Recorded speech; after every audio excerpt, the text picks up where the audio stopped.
Order! Order! You are an incorrigible delinquent at times.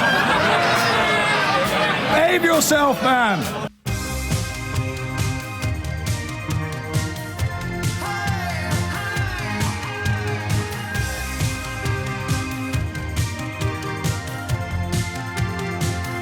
And the reason why I don't know what to ask you is I'm not very good at that. You know, look, here we are. We haven't got a GCSE between us, but we know better than all those High Court judges, don't we? That brand of media is one that I've always been rather opposed to, but I am today a fully paid-up member of the pitchfork-wielding mob. That means I don't know how to play it. I can't go on air and start defending this decision because I think it's absolutely disgusting. But if we just take an hour of calls agreeing with each other, I don't know, we'll see. These are my problems. Why am I sharing them with you? But we're going to begin in America because Donald Trump's obvious unsuitability for office has been confirmed by his closest ally, Steve Bannon, the fellow that used to run Breitbart, a media organisation that in many ways sowed the seeds for the sort of atmosphere of hatred and toxicity, and indeed the absolute predominance of made-up stories. I think InfoWars, which Donald Trump also loved, of course, Alex Jones, the fellow there who believes, I think, that fruit juice cartons have got some secret chemical in them to turn all American children gay, but rather more seriously also that the Sandy Hook massacre was a hoax undertaken, I can't remember why, but for reasons other than an act of terror. It was a hoax, and all the parents who've appeared on national television crying over the fact that their children are dead are all actors who are in on the hoax. This is a man... Come here a minute. These are the things I used to say, thinking everybody listening to this programme, even if they've been slightly persuaded by the very clever propaganda operations of an outfit like InfoWars or Breitbart, everybody listening to this programme, listening to me speaking now and describing to you the man who Donald Trump considers to be a trusted news source, accusing grieving parents of being fraudsters. These are the moments where I used to think, well, there you go, that's going to be 99.9% nodding along, isn't it? Even if you harbour sort of racist tendencies, or even if you've been persuaded that the reason why your life's a bit rubbish is because of people that you've never met who come from a country that you've never visited, even if you've bought into that, when I say to you, this fella thinks that a massacre in an American high school was a hoax, and that all of the news coverage is some massive conspiracy. These are the moments where I used to think that everybody listening to a programme such as this would nod along.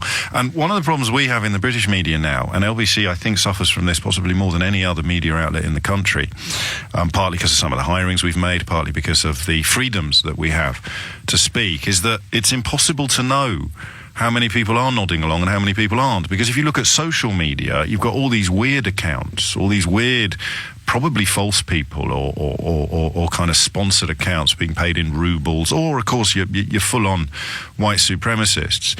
But they create an atmosphere, an idea in the minds of someone like me that there are possibly more people than you realise comfortable with the idea of the President of the United States of America considering a man who thinks that a high school massacre was a hoax and that all the grieving parents are liars being trusted. You just don't know. People go, you get over it. Oh, how dare you talk about Trump. But because I'm basing it on Twitter and social media rather than on my phone calls, you just don't know where the numbers are. You don't know, obviously support for Donald Trump is confined at its basest level to despicable human beings who do subscribe to the worst kind of race hate and bigotry. But there are also people for whom I feel nothing but love and sympathy, who have been persuaded by billionaires who are richer than they have ever been in the history of humanity at the moment, that the reason why they haven't got much money is because of Mexican gardeners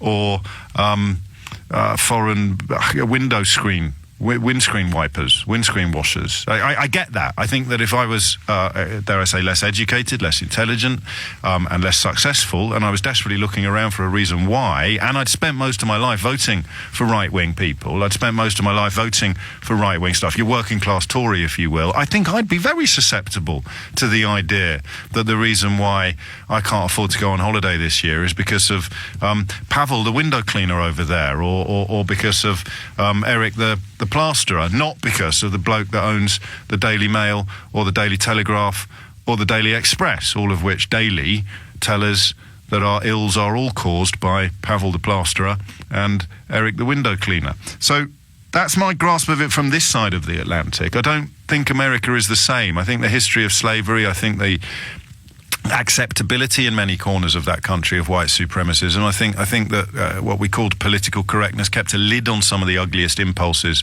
in this country. That lid is off now. That lid is completely gone.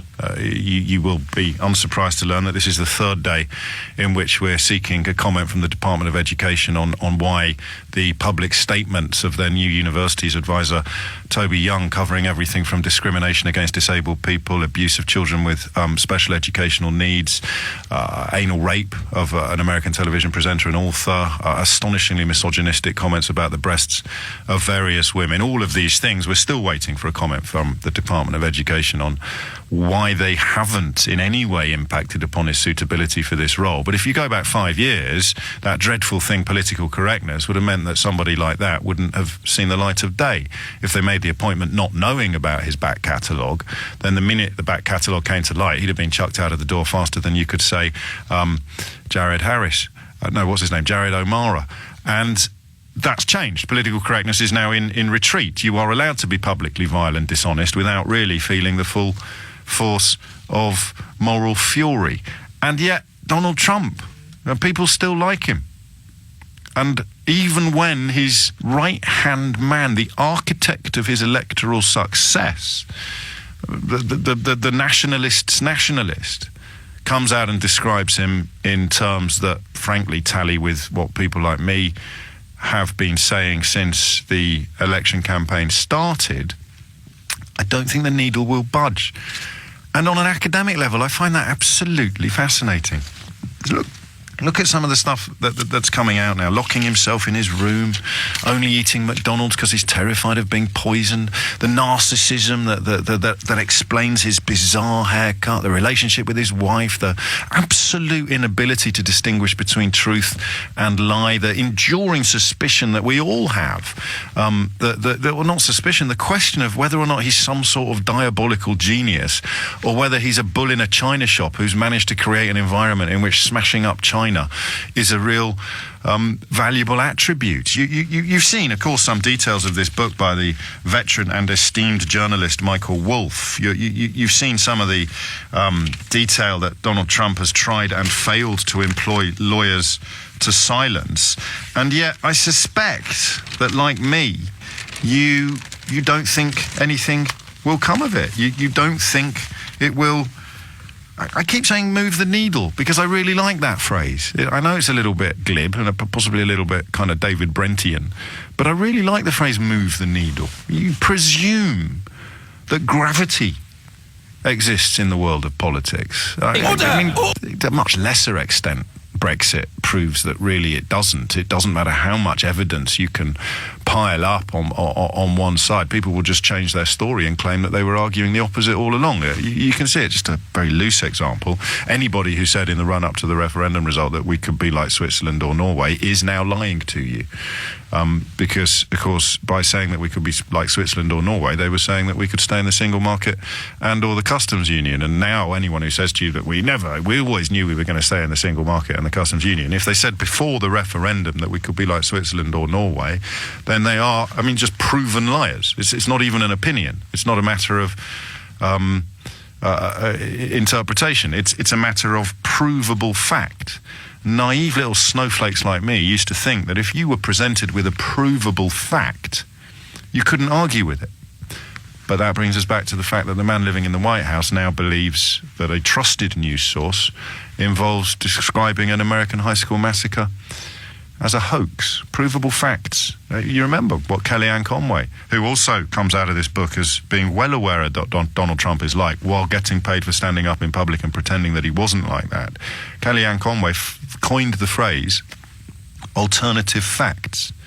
Now that in many ways could prove to be the end of what I think history will probably chalk up as an age of decency. When you have the spokesperson for an American president coining the phrase alternative facts, we should probably all go home. But of course we can't, because if we did, even worse horrors would be visited upon us. So I don't think people that really like Donald Trump can ring me up today and say, yes, I still, because all you're going to do is hashtag fake news, right? You're going to say that the guy who invented the news cycle that drove Donald Trump into the White House, Steve Bannon, I told you about the time they tried to sue me. I don't know if I'm allowed to yet. I better check with the lawyers. The guy that drove Donald Trump into the White House by essentially inventing the whole concept of genuinely fake news, Donald Trump supporters will now dismiss as being fake news. I mean, it has a certain symmetry to it. If this was a play, I'd be riveted. I'd be praying for the interval to end. Think about that. So Donald Trump's core support now will describe the man who invented fake news as fake news, because it's the only way they can cling to the notion that Donald Trump is anything other than the chuntering nugget that his own closest ally and countless White House aides describe him as. So it puts us together, you and me, in a really difficult situation. I'm not going to offer a polite welcome to anybody who thinks that Donald Trump is anything other than a chuntering nugget, a deeply dangerous, narcissistic sociopath, because he patently is. Don't take my word for it. Ask his best mate, Steve Bannon. Ask almost everybody in the White House that has been recorded on tape speaking to the author Michael Wolff. I'm not living in a world of alternative facts. You can, but these are facts. So I don't think you're going to ring me up and tell me, oh yeah, Steve Bannon is a liar, this is all nonsense, I still believe. You can't really, can you? Because you just have to claim that the moon is made of cheese, that black is white, that fairies exist, that unicorns are galloping down the street as you speak. And the rest of us just don't know. The rest of us don't really know. How can you be presented with a year's, 18 months worth of incontrovertible evidence that the man is monstrous? Not just his self-confessed sex crimes, the fact that he boasts about the kind of behaviour that when it was undertaken by, I think, 3 refugees in Cologne last New Year's Eve, the far right and the alt-right went into collective meltdown. Exactly the same behaviour, going up to women and grabbing their genitals. The President of America boasts about it. 3 refugees in Cologne last New Year's Eve were accused of it, and the website run by Donald Trump's best mate, Steve Bannon, went into absolute meltdown and sent the stories around the world that this was evidence of some massive malaise and that men like that were the worst and the worst of the worst and the last people that we wanted in our country, except if he's president.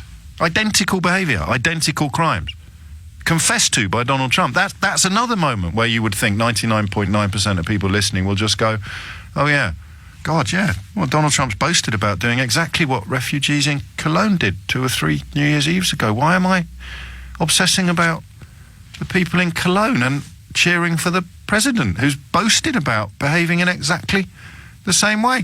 The answer is Steve Bannon.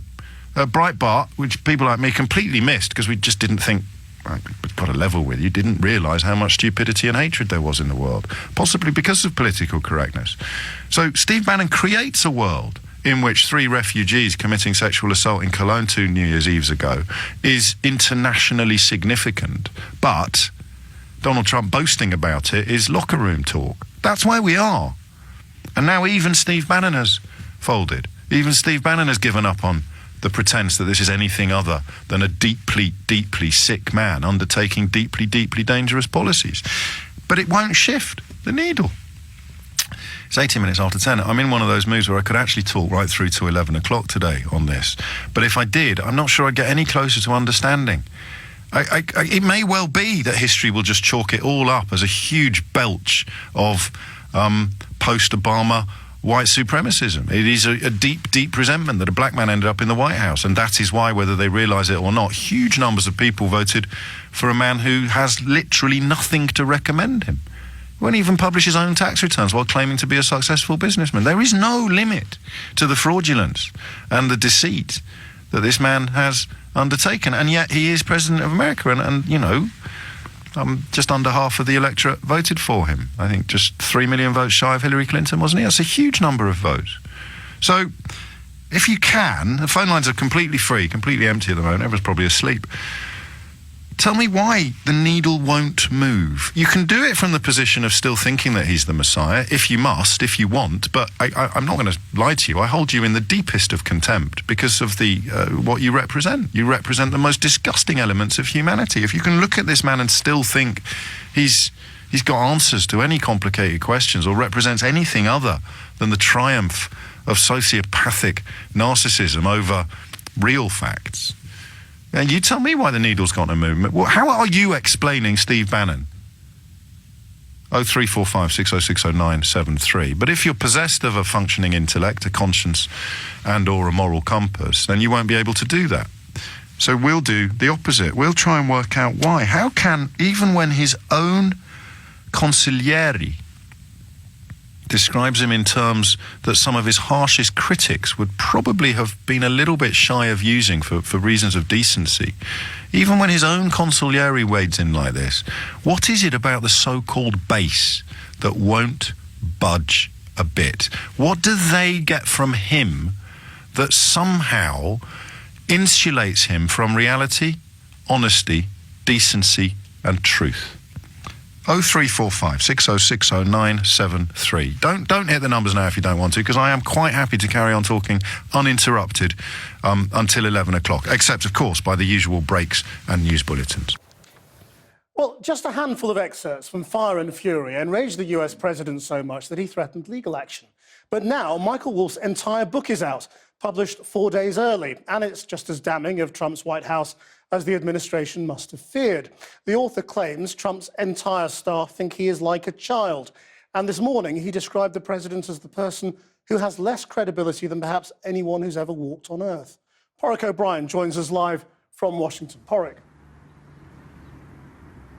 Well, Chris, any minute now, the president will take off on Marine One from the White House for a weekend's break in Camp David.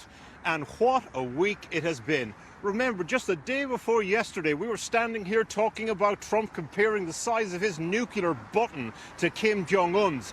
Yesterday and today, we're talking about this book, The Fire and the Fury, which raises questions over the president's state of mind. Questions in part articulated by his ex-chief strategist, Steve Bannon. And Steve Bannon is important. Remember, for Trump supporters, this man is a rock star, basically.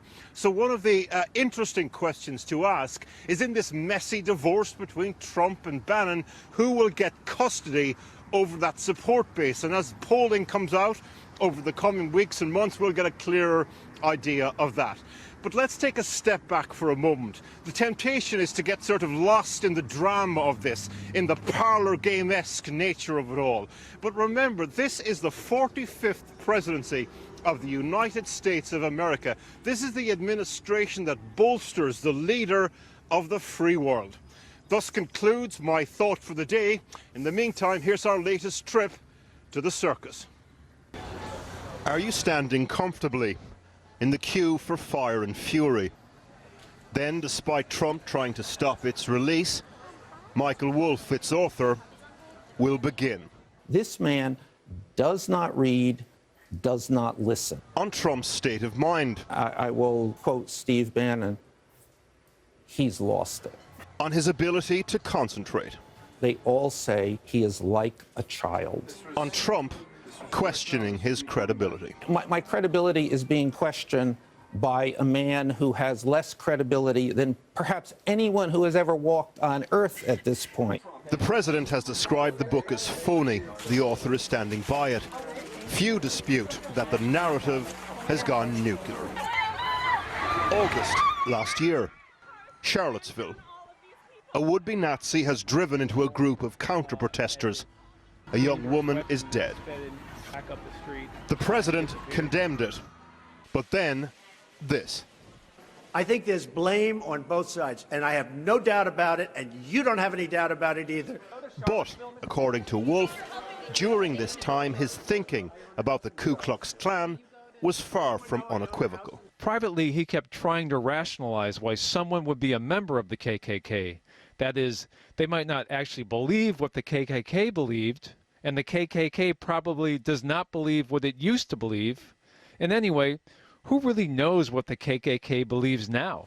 According to the book, Steve Bannon's reaction to the controversy referenced the amendment whereby a president can be removed if he's unfit for office. The debate, as Bannon put it, was not about whether the president's situation was bad, but whether it was 25th Amendment bad. The president tweeted last night, said he'd authorised zero access for Wolf, even though the author had been more or less a permanent fixture in the White House for months.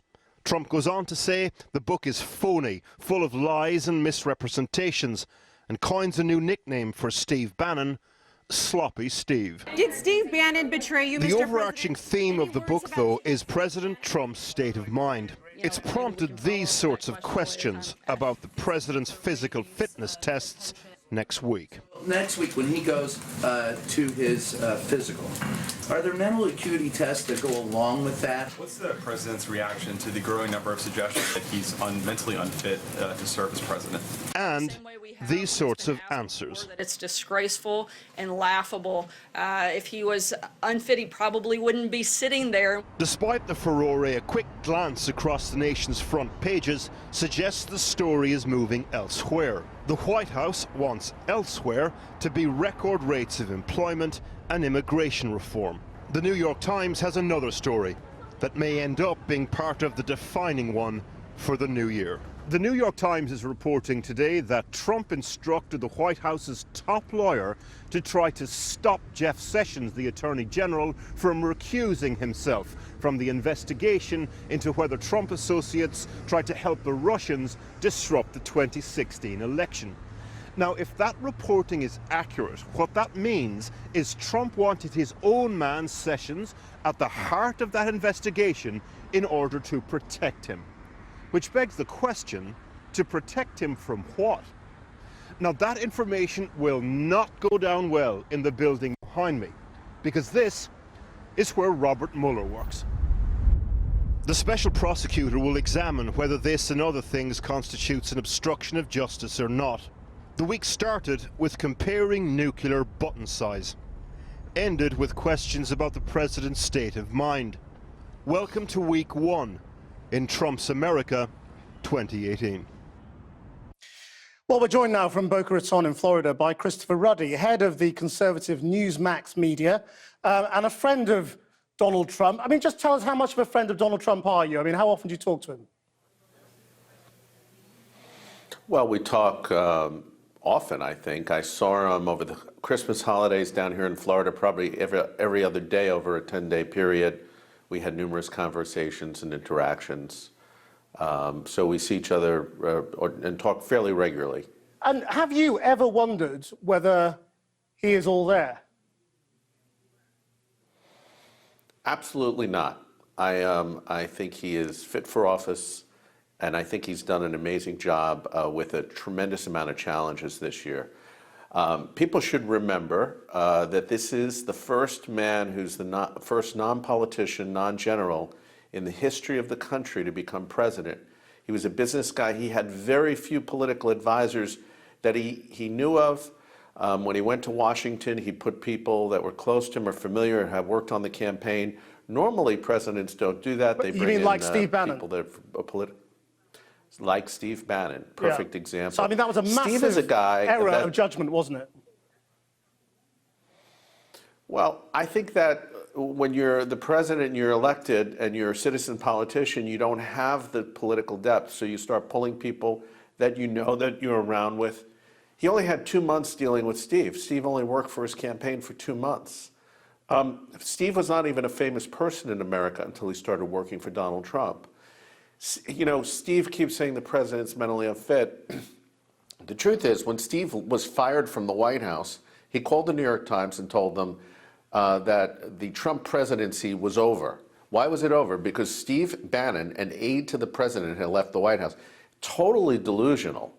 And the president just passed the largest tax cut in American history. We have record unemployment. Consumer business confidence is at record levels. I think support for the military is tremendous in this country. There's a tremendous amount of accomplishments that the president doesn't get any credit for. Unfortunately, all of these sideshows, you know, claiming that he's mentally unfit and things like that. I can assure you I've talked to him quite a bit. I mean, the thing is, you know, you talk about delusional. I mean, you have to ask who was delusional when it was Trump who surrounded himself with people like Steve Bannon and General Flynn? Well, I think I just gave you a really good answer, that he was new and he was pulling people that he didn't know what he was had good doing. resumes. Steve Bannon had... Well, look, if you look back in many administrations in this country, we don't have the same form of government in Britain where you have a permanent civil service to the same degree and the ministers come in and out. So the president comes in, he has to appoint the whole government, 4,000 to 5,000 people. It's an enormous job, and even more so if you don't have the political background. I think the people in the country are giving the president a lot more slack, and recently his poll numbers have gone up about 10%. I think it's a very good sign.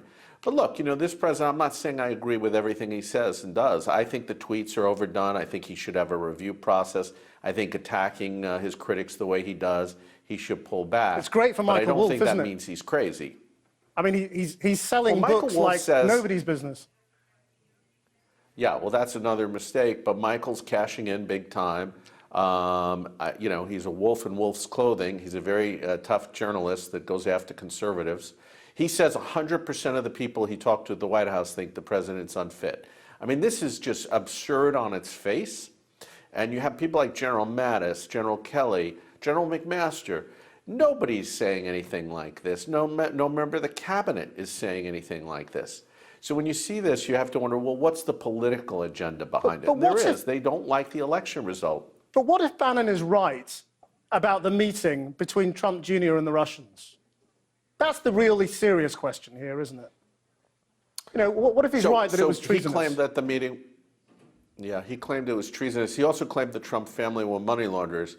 You know, it's interesting. Why would somebody want to work so desperately for Donald Trump and his family for so long, but you think they're engaging in treason and money laundering? It doesn't make sense either. You know, there was nothing treasonous about that meeting. They said they had some information on Hillary. He said, we'll take a meeting. There was apparently no information really passed.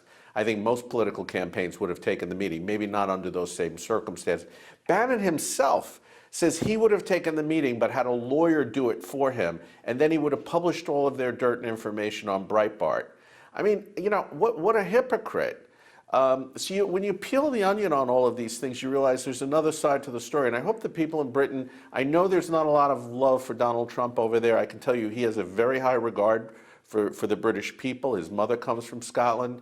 I've talked to him about his feelings about the British people. And so I think there'll be a positive future here. We just need to go through this period. Christopher Ruddy, thank you very much indeed. Thank you. When Donald Trump's key ally, his right-hand man, his consigliere, if you employ the almost irresistible parallels with the mafia that the Trump White House invites, when even he talks about Donald Trump being mentally unfit for office, talks about visits and meetings with Russians as being treasonous, when even Donald Trump's, the kind of laxative, if you will, that allowed Donald Trump's passage into the White House, well, that's good, when even the laxative that delivered Donald Trump into the White House describes Donald Trump in terms that people like you and me have always known to be the truth, when even he does it, how come the base won't move? I don't get it. I perhaps never will. Emma is in Oxted. Emma, what would you like to say? Hi, James. Hello. I think it's just the news that people listen to. So if you're in America and you sit and watch Fox News all day, of course you're going to think the president's amazing. No, but I mean, you would have been right up until Steve Bannon being the biggest source for Michael Wolff's book. So now what you have is the architect of the news feed that most of Trump's bovine following thrives upon. Even he now is describing Trump truthfully, but the base won't move. They can't be unaware of this. They can't not know who Steve Bannon is. They can't be unaware of Breitbart, which is, if you like, the kind of unofficial online sister station to Fox News. And the man that ran it and ran Trump's campaign now describes Trump in terms so rude that even some of his harshest critics would, just out of good manners, probably step back a bit. So it can't be that. They know that Steve Bannon thinks that Donald Trump is as mad as a box of monkeys and that Donald Trump Jr. is a traitor. What? But Fox actually saying, because I think it's the same as Brexit. I think until the Daily Mail say it's a bad thing, everyone that reads Daily Mail thinks it's an amazing thing, and it's never going to change until that particular newspaper changes its story, because people completely believe what they're told in that paper. Of course, they will be hearing a few tiny little things maybe you're out right. there. I think the Daily Mail Fox News parallel is worthy of a PhD thesis. Are you busy at the moment, Emma? Do you need? Just with my babies. Well, you could squeeze a thesis in, couldn't you? And while they're sleeping, when they're having their naps. It does fascinate me, but I'm the same. I have an echo chamber. You know, I listen to you on LBC, but I would struggle to listen to much else. Oh, that's... And, you know, my husband's much better. He'll listen to everyone because he says he wants to hear what everybody's got to say, but I think many of us just want to listen really to what we agree with. Well, I'm in the wrong job for that. I think that's a book that I'm going to be writing this year is based upon the premise that I'm probably the least echo chambery person in the entire country, because I open up my phone lines every day to people who want to scream and spit at me. But I enjoy that. I appreciate that you know, you wouldn't.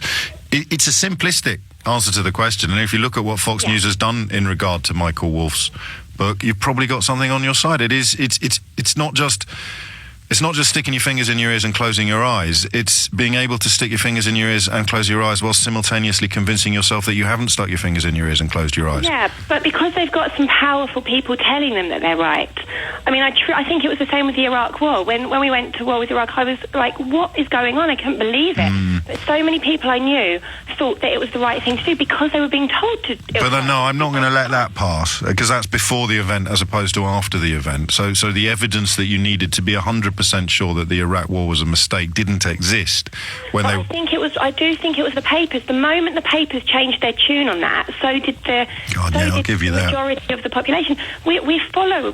Most of our population blindly follow, you know, the biggest leaders in the news, and at the moment that tends to be pretty right-wing, you know... Pretty much racist. Yeah. Pretty much victim-blaming, pretty much misogynistic, pretty much... I truly believe if we had most of the population reading, you know, listening to the Channel 4 News or reading The Guardian, there'd be a very different conversation. No, it doesn't have to be The Guardian. It could be The Times. But it could be anything. It could be just, you know... No, The Times would be fine. It just has to be somewhere with a modicum of objectivity. And although you get the occasional op-ed in The Times that's clearly been dictated down the line by Rupert Murdoch, who, of course, also runs Fox News, I bow to no one in my admiration for the massive majority of the writers on that newspaper. Maybe that's why someone like me can never get it, actually, because every single day I read, at least cursorily, every single newspaper and increasingly look at every single news website and then open up every single phone line to a million people to ring in and disagree with me. So maybe I can't quite imagine what it would be like never to have your worldview challenged. And then I spend a couple of hours a day on Twitter, often being shouted at by people who think I'm wrong about everything. I'm going to start, just so you know, I'm going to sue one or two people this year, just as an exercise in, I suppose you'd call it legal academia, because some of the accusations that are made, some of the I know you are, but what am I? So, for example, terrorist sympathizer or hate preacher or something like that. When I point out people who are terrorist sympathizers, for example, people who didn't think that the murder of Joe Cox was particularly important or linked in any way whatsoever to the propaganda that was around at the time. And then they come back and say, I know you are, but what am I? I'm going to do that this year. There's a fella on Twitter this morning who might be my first target, because you need evidence if you're going to accuse somebody of something. And I suspect that decent liberal people in America and Britain have let stuff pass because they didn't think any of it would stick. Oh, let's talk about Hillary Clinton using an email server for business, for government business that was registered to her privately rather than through the State Department. Let's talk about that for exactly the same amount of time and at exactly the same volume that we're talking about the possibility Donald Trump's been washing money for Russian criminals for the last 30 years. Yeah, because that would be balanced. So when even his right-hand man, his consigliere, his key advisor, his henchman, reveals that he believes Donald Trump to be poorly, to be ill, to be mentally unfit for office, and he believes Donald Trump's son to be a traitor, to have committed treason by meeting with a Russian lawyer in Trump Tower after being offered an opportunity to perhaps damage Hillary Clinton's campaign with secretly and possibly illegally secured information. When even Steve Bannon describes Donald Trump in terms that have been clear to half of the world since he threw his hat into the electoral ring, how come the base won't move? When the man who essentially invented Donald Trump, the politician, describes Donald Trump as mentally unfit and the head of an organisation that is traitorous to the interests of America, treasonous to the interests of America, how come the base won't budge? 0345 6060 973. Malik is in Bristol. Malik, what would you like to say? Well, it was something that's touched on before. Is about the echo chamber. It's not just Fox News, right? It's also a big component is radio, is talk radio, which is. How I mean, this is tough for a Brit to get their head around, isn't it? How easy is it to exist? I mean, imagine if LBC only had Trump supporting racist liars on it, instead of just, having one or two. How likely would that be in America? In America, talk radio is like. But do you not even have a token truth teller on these stations? You don't even have an occasional fact checker saying, actually, no, that's not true. You've got, I think Stephanie Miller has a show. So you're literally now naming individuals against a backdrop of hundreds and hundreds of talk shows. Yeah, you have to appreciate, it is just massively, 99% right-wing hate talk radio. No wonder I keep getting all these lucrative offers, Malik. It's suddenly beginning to make sense. James, if you want to make some real money, go to the States. That's what they keep telling me. I can't, though, can I? I'm in love with Chiswick. It's not an option. That's what you need to do. But that's why today's question fascinates me, because Steve Bannon is the patron saint of right-wing hate preaching, isn't he? And even he now is telling the truth about Trump, and yet the base still won't budge. Is that because this message won't reach them? The kind of talk show host you're talking about won't go near this story. They're probably going to be talking about, I don't know, Hillary Clinton's emails today, rather than talking about the fact that the Tom Hagen to Donald Trump's Don Corleone is now describing Donald Trump in terms that many Democrats would fight shy of simply on the grounds of good manners and decency. No, but they'll definitely tell the story, but they're going to approach it from the point of view that he was never really with them, and he's just one of the global elite, and so he can just be disregarded. He's fake news, and that's it, and that'll be the end of it. So Steve Bannon now becomes part of the global elite. Well, absolutely. I mean, he is part of the elite. But he's an ex-Goldman Sachs banker with a bunch of money in the bank and a sort of strange CV that deals with everything from Hollywood films right through to finally pitching up at this bizarre quotes news end quotes website. But do I sound stupid then to you? Because you seem to think it's fairly clear. James. That's fake news, James. He's a man of the people, just like Donald Trump, but with his golden toilet. But he's not anymore, because now he's turned against Donald Trump, so he automatically becomes a shill? Is he in the Steve Bannon? Then he becomes a cuck. A cuck, yes. They call him. And it's that simple. They dismiss him. Is this? Yeah, it's that simple. With a few exceptions, obviously. I mean, people who are truly just not very nice, fundamentally, for whatever reason. I don't think anyone's born like that, but, you can be turned into something horrible. We've seen that throughout history. Is it just then a question of the most basic intelligence that we're talking about? So you can look at something and you'd have to be really, really stupid not to see that the Emperor hasn't got any clothes on. Or, as in the case of the Emperor's new clothes, there's something more subtly psychological going on. It has nothing to do with intelligence. No? It's they have been programmed for decades now, for at least 30 years, through Fox News, through this right-wing hate radio. They send each other all these BS emails that have all this fake news in it, and reinforcing. They create their own echo chamber, totally reinforcing this nonsense constantly. And that is this is where their mind is at, and they can't take in facts now if they don't match this right-wing fantasy of the left-wing liberals trying to destroy their country. That's it. And what is the reason why left-wing liberals want to destroy the country? Just because I'm not as au fait with all of this rhetoric as I should be. Because, I don't know, they hate farmers or something? I don't know. No, come on, seriously. Come on. Seriously, no, that's... Why? Of course, no one wants to destroy America, but that... But why do they think Hillary Clinton and George Soros do want to destroy America? What is the... If any of them had the... They have been fed that for years. But what reason have they been fed? They're being told that... Like that they hate, that these people hate America, want to destroy it. I mean, that's it. Is it? It's a tautology. So they just don't need the why, do they? They only ever need the what, which actually is the definition of right-wing talk radio. Tell me what you think, and I promise not to ask you why you think it, because every opinion is equal, every opinion is valid. Why doesn't James let people speak? Why doesn't he let them be incredibly stupid and dishonest and go unchallenged? I don't know why. He's just weird like that. Mary's in Tottenham. Mary, what's going on? Hi. I actually went to go and see my American in-laws in the summer. And we had a really interesting time because they are absolute Trump fans. Okay. But they're not evil people, are they? They are wonderful. Yeah? Okay, good. You're the perfect caller. Yeah. I was actually really worried about kind of meeting them because I'm not church-going. We're a gay couple. We adopted a child. They're very religious. And it was... But there's the first problem. They're religious supporters of a man who boasts about sexually assaulting women and has been accused of rape by one of his own ex-wives. This was what, you know, like we couldn't Must have read a different Bible from me, Mary, I tell you. Well, this is the thing. But it's really hard to articulate. But the previous caller kind of really did nail it on the head. There's a very binary kind of relationship with politics and facts in America at the moment, I feel. There is the liberals on one side, and then there are the Trump-supporting, kind of more right-wing on the other.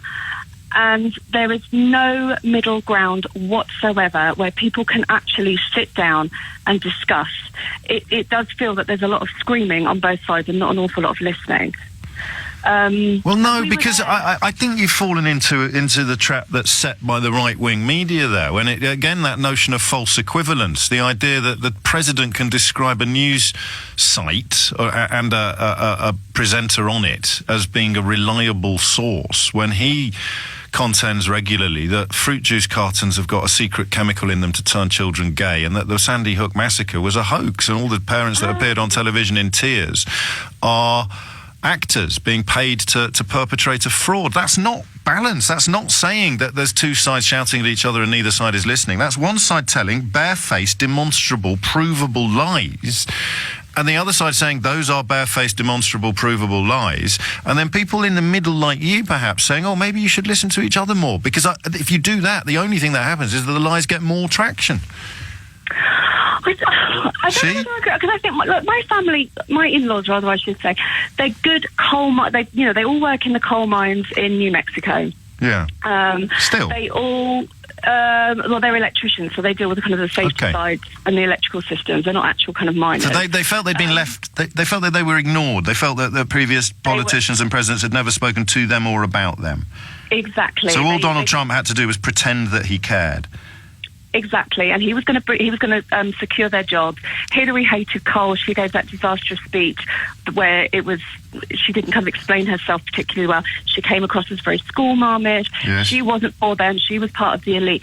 Now, whether they believe that children drink fruit juice and turn gay, I don't believe that they do. But what they do believe is that the public school system is very liberal. And that it goes. What does that mean in that? You mean they're allowed books? Well, this is the thing. They thought that if they sent their children to public schools, that they would be taught about homosexuality, which was very strange. But that's what they thought. So one kind of brother-in-law... What, you mean taught that it exists, or taught how to be gay? Taught that it's okay, which was kind of quite an uncomfortable conversation. And you're sitting there as a gay woman hearing this? As a gay woman with my American wife kind of sitting there going, oh, okay. But this is really the perfect case study. What time is it? I might have to bring you back after the break. This is a microcosm of Trumpism. So you have somebody sitting there talking to you and their own kin, which is presumably the word they would use, their own gay kin, about how bad it would be if their kids got taught about gays at school, and you're sitting there as a gay listening, and they don't realise that that's it. You haven't explained anything, but you've just given me the perfect little microcosm of Trumpism. Hello, my gay cousin. We think gays are awful, but you're all right. Welcome to our house. That's Trump in a nutshell, isn't it? Yeah, this is the thing. Like, you know, you're my daughter-in-law. I love you. I think you're great. Love the sinner, hate the sin. I was quite interested in going to church. I wanted to go to church on Wednesday night, just kind of more as a kind of a Jane Goodall anthropological kind of like what goes on in these kind of big churches. And it was so fascinating the way that the preacher was very kind of chummy in the beginning, and it was all about, you know, kind of temptation, and, you know, like, oh, when I go to an all-you-can-eat buffet, I like to do this, and I'll go up for this, and I'll, you know, and it was all, and, you know, hey, Bob, you do that as well, don't you? I know that, you know, Christine in the back, she only goes up for 2 plates. She's good at dealing with temptation. And it was really chummy, and it was lovely, and everyone obviously knew each other. They do a lot together socially. And then all of a sudden, it just kind of segued into this whole anti-homosexual kind of rant. And it was just like, oh my God, where did that come from? What are they frightened of? I mean, it's a bit last decade, actually, for me to be picking fights with homophobes. It's kind of, we seem to have moved on. I can't quite remember what it is that they're also frightened of, apart, of course, from their own repressed sexuality, which is usually the explanation for a lot of the angriest, weirdest men. In fact, a lot of the televangelists have been busted, haven't they, for kind of rent boys and stuff like that. But when you're in that kind of context, sitting as a gay woman with your family, your in-laws, and hearing your sexuality described as perverse, a threat to humanity, presumably borderline satanic. How do you articulate what it is they're frightened of, or angry about, or insert whatever noun or adjective you want? I think from kind of our, because we had a 1,000-mile drive after we left them, so we had quite a long time. A lot of talking. So the two of us were in the car kind of like, what is it about your crazy family? Yeah. But they're not crazy. This is the thing. And I think what it is, it is that they're kind of mom, apple pie, go to church, you know, 2.4 kids. That life is being threatened, and it's being changed, and there's a lot of kind of... So do they think... out there. They think that homosexuality might be contagious? Well, the way that the preacher was talking about it, there was I don't know, I think there was a transgender athlete. I think that the story at the time was that there was a transgender athlete, and it was then kind of like, well, we don't know who these people are. And then, you know, in the church youth group, there's kids that think it's okay for girls to date girls and boys to date boys, and we know that where that leads. Where does it lead, Mary? Where does it lead? Well, it leads to two kind of women who love each other, have been together for 15 years, adopting a child. What do they say to your wife then? What do they say to your? What do her parents say to her? Do they say, "Oh, we hate all the gays, but you're all right"? Is it a bit like the post-Brexit attitude to immigrants, where everyone kept ringing me up saying, "I've got a colleague who voted for Brexit, but they keep saying I didn't mean you. I didn't mean you. No, gays are awful, but I don't mean you." No, it's more of love the sinner, hate the sin. So they hated the sin, literally. But they loved us. And they do love us. And we, you know, over Christmas we were on the phone for, like, you know, Skyped for an hour. And, you know, I love my in-laws. They are lovely. We just tend not to talk about politics because... Or sex. Well, you never talk to your in-laws about sex. That would just be weird.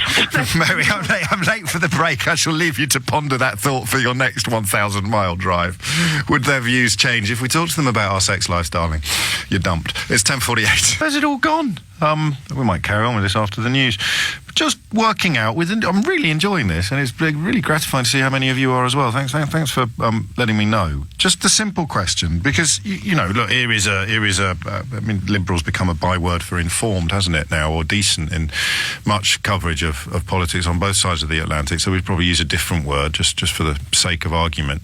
Here is somebody with a long-established reputation for doing evidence-based journalism, facts, honesty. Here is somebody who doesn't think that a politician's worth or value is in any way determined by the colour of their skin. Here is someone who is a liberal or a cuck or a snowflake or whatever it may be, and they are describing Donald Trump as mentally unfit. They are describing his son's meeting with Russians as treasonous. They are describing his boasts about sexual assault and what have you as disgusting. They are describing some of the reports about how he attempts to seduce his friends' wives as disgusting and and unchristian. They are describing his fear of being poisoned, or his insistence on having a lock on his bedroom door, or his weird hairstyles. Here is some weird liberal describing all of these things as awful. I get how the Trump base then just goes, yeah, fake news, man. Yeah. But Steve Bannon's doing it now. Steve Bannon invented Donald Trump, the politician. Steve Bannon is the laxative that allowed the great big dump that is Trump to make its way through the alimentary canal of American politics and end up in what, of course, has turned the White House into a toilet bowl. The laxative has turned upon the excrement. So why are the fans of the excrement still cheering the shocking resident of the White House? Your thoughts? Where are we going next? Milton Keynes or Islington? Islington. Beth's there. You've been waiting longer. Beth, what do you think? Hi. I've actually just been travelling for a year, and I met quite a few Americans. I met some very left-wing and some very right-wing Americans. And what struck me about the right-wing Americans was even very early on, they were just completely inured to criticism of Trump, and criticism that they felt was quite personal towards them. And you have to remember that often their vote for Trump came from a place that was very deep-seated. So, I mean, I met one guy who his whole life had been a Republican, and because of Trump did vote for Hillary Clinton. But he said it sort of went against everything he believed in. So that's just football loyalty, which we used to be a bit better than America at that, but at the moment we seem to be pretty much neck deep in the idea that at my side, even if he's tweeted about, you know, anal rape and wanting to have sex with Helen Mirren and written disgusting things about disabled children and children with special, he's a conservative, so we will defend him. That kind of times a million is what you're describing in America.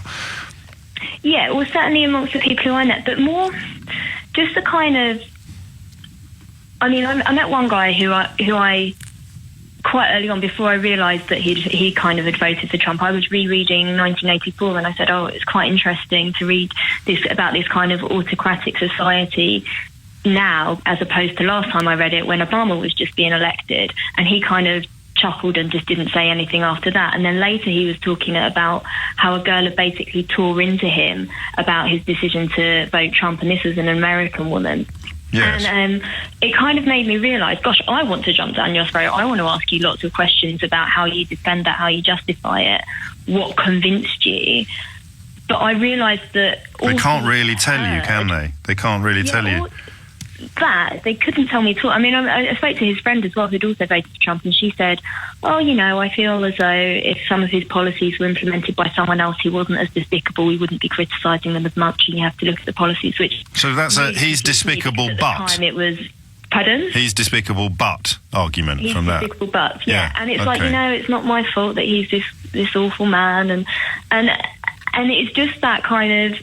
Rather than really breaking down the arguments that are coming at them and the challenges that are coming at them, it's just hearing it as lots of noise and lots of criticism that I don't really quite want to deal with right now. Come on, it's bigger than just me. That kind of attitude. Rather than the kind of... I didn't really meet any of the really passionate Trump supporters, so I can't comment on them. I imagine, and from what I've seen, from what I've read, from what I've seen on the news, it seems that that's kind of times 10, like the kind of... Look, you're just having another go at Trump. It's more fake news. But this was just kind of, I voted for Trump because that's what I was going to do. So there's some people that vote for a Republican, even if it was a kind of, you know, an alpaca with the right rosette on. And then some people, but that's not the base. It's the base that's fascinating, because Bannon made the base. Bannon understood the base. Bannon fed the base. You know, the notion of a website with an entire section devoted exclusively to crimes committed by black people. The idea that Great Britain, where you and I live, contains no-go zones, which we're completely unaware of, but some redneck who's never left Texas is convinced that half of Britain is unvisitable by white people. You've seen it on Fox News. There was even a Fox News presenter, someone on Fox News who even said it about Birmingham. It's muckraking, isn't it? It's beyond muckraking. What fascinates me today... Do you know what we're doing? We're overthinking it, aren't we? We're being intelligent people, analysing facts, and we're wondering why unintelligent people who don't care about facts aren't going to change their mind about something that's based upon being unintelligent and not caring about facts. But something else that's quite interesting to me about this book as well is that it has things in it that made me question it. You know, it said about Tony Blair saying that or informing Trump that MI5 was following him, which just seems a little bit ludicrous. How would Tony not Blair... Not that they were following him. It's Tony Blair had said to Donald Trump that he may be under surveillance by British intelligence during the 2016 election campaign. The Michael Wolff's claim is that this juicy rumour was shared by Blair with Kushner. It's not impossible that MI6 would be following foreign elections in this way, especially one which was widely considered, and our security services would be across this already, if Donald Trump has been laundering money for Russian criminals for the best part of 30 years, or if Jared Kushner has, as some people have contended, then it would almost be a dereliction of duty if our security services weren't keeping an eye on things. Wouldn't it? Yeah. I think that anything that casts enough doubt about the package as a whole is enough for someone who already doesn't want to believe it.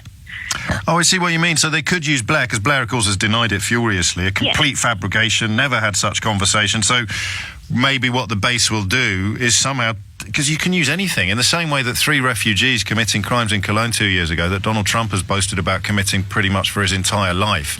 2 people can have completely different reactions to identical behaviours depending on who's doing it. Tony Blair could now become a supporter of the Trump base. So what you're suggesting is people will turn around and say, well, they lied about Tony Blair said so they must be lying about everything else as well. Yeah. Oh, yeah. It's so easy to do. It's so easy. You listen to people who kind of maybe tend to... It's this kind of spiralling effect. You listen to someone who... And then you add, I've got to go, because you can tell by the news in the background, brilliant calls, I'll carry on with this. A lot of female voices as well. I know you think I obsess about this sometimes, but at risk of offending half of the population, women generally, myself excluded, tend to be more thoughtful than men, where... Just looking at... I mean, this is fascinating, and I'm so glad that we found the right way into the story today. That is pretty much 50% of my job, is finding the right way into a story, rather than just saying, give me a ring and tell me how furious you are on a scale of 1 to 10, or what are we going to claim we could fix by stopping foreign aid today? 03456060973. I think we could buy a new striker for Millwall, James, if we didn't have foreign aid. I think we could get rid of get rid of the cold in old people's houses if we didn't have foreign aid. I think we could get rid of food banks if we didn't have foreign aid. I think we could get rid of problems in the NHS if we didn't have foreign aid. I think we could hire more teachers if we didn't have foreign aid. I think so. I mean, there are 2 ways of doing this. They're both equally valid, but on something like Trump, the onus upon me to try to work a little bit harder on your behalf is huge, because otherwise we could just all have the same old toing and froing about people telling lies, being treated with the same respect and given the same amount of space as people telling the truth. That holds across everything from American politics right down to climate change. But we're not. We're wondering how people who think Donald Trump is a good thing, can process the fact that the person who did more to convince them that he's a good thing than anybody else is now describing him in exactly the same terms as people who've known all along that he's a profoundly bad thing. Steve Bannon, the former head honcho at Breitbart, which essentially was the house journal for Donald Trump, an outfit, the little that I've seen of it, that makes Fox News look like The Guardian. He was also chief of staff, sort of head of campaign for Donald Trump. I forget the precise title, but he was there. He was the consigliere. He was the go-to man, the henchman, the right-hand man. He now is talking about the treasonous behaviour of Donald Trump's son. He now is talking about the mental unfitness of Donald Trump. And he's not alone. He's only one of the sources for this new book, The Fire and the Fury, by Michael Wolff, who, astonishingly... Have you got a minute? Because you may not have had time to get fully across this yet, and you're wondering how on earth this book got to be published. The weirdest thing about this saga, from a journalistic point of view, is that the received wisdom, and American journalism is going to be judged, I think, quite harshly by history for giving equal amounts of time and space to the fact that Hillary Clinton used an email server for work emails that was not registered at work, something that almost everybody I know has done. But I grant you the standards should be higher for secretaries of state.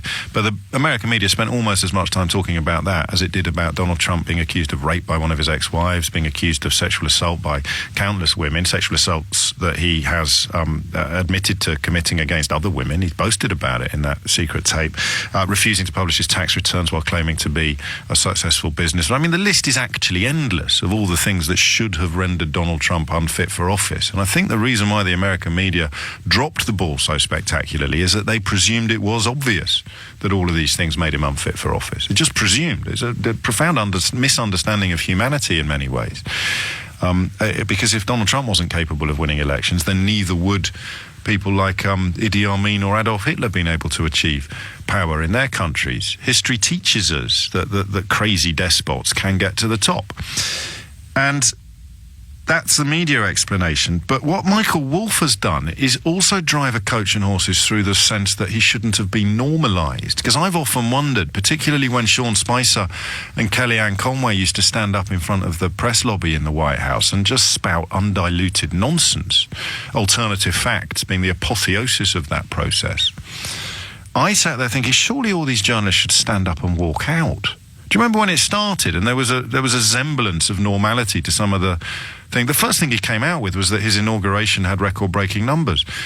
That means that he's now debased counting.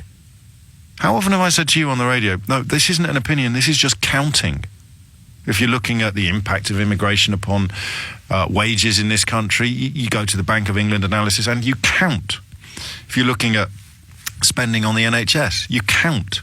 It's not an opinion, it's not politics, it should just be arithmetic. And the very first thing he did as president was blow up arithmetic for his supporters. You could count the number of people at Barack Obama's inauguration, and then you could count the number of people at Donald Trump's. And yet he told you were wrong if you counted more at Obama's than you did at his. So the very, very first thing he did after being sworn in as president was to actually attempt to debase arithmetic. And people went along with it. So you, like me, would watch those press conferences and you'd think, and I knew some of the people in the room, and you'd think, what does a journalist do? We've never been presented with something like this. We thought stuff like this only happened in sort of 1930s Berlin. What do you do now? Because not only is he debasing everything from simple counting right through to observable truth, he's then calling the people who can count, calling the people whose sums are accurate, he's calling them fake news. It's insane. It's almost beyond comprehension. And that's the point at which you began to wonder whether journalists should actually just turn their backs on him.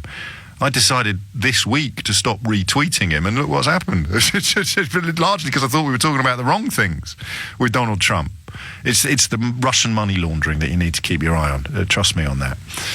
With Jared Kushner and Donald Trump both in the firing line on that one. That is fairly reliably informed. That is where the money is. That's where you need to keep your eyes. And he, of course, will carry on telling you to look absolutely anywhere else. Go and look at North Korea. Go and look at Hillary Clinton. Go and look at the New York Times. Do not look at Russian money laundering. Look at this, look at that, look at that. But what Michael Wolff did, which is incredible, absolutely incredible, he did the opposite of ignoring it. He couldn't have done more normalising. So he rang up Trump. He'd interviewed him before, and a few journalists had Trump's mobile phone number because he was such a self-publicist. He used to bring up the New York Times. Again, one of the things that you'd think if you told an electorate this about someone seeking public office, this would be the end of his campaign. This is such a naive, good old days. This has nothing to do with boasting about sexually assaulting women. He used to ring up the gossip column on the New York Post, pretending to be his own publicist, planting stories about his own alleged sex life. At that point, you'd go, I don't know if I want him in charge of the free world, actually. But people didn't. So he had Trump's number, he got in touch, he said, can I do a piece? He'd done something on Trump before that Trump quite liked. I don't think he read the article, reading Michael Wolff's account of what happened. I think he liked the cover of the magazine in which the article appeared. That's what made him warm to Michael Wolff. So Wolff rings up, says, I'd love to do a piece on the kind of early days. I imagine he kind of did a Kennedy-flavoured soft sell, like it could be the first 100 days. I'd like to be the official chronicler. And Michael Wolff writes that Donald Trump seemed to think he was asking for a job. The basic sort of mental faculty, I suppose, that issue. Michael Wolff's asking if he can write an article. Donald Trump thinks he's asking for a job. So Wolff explains he's not asking for a job. He just wants access.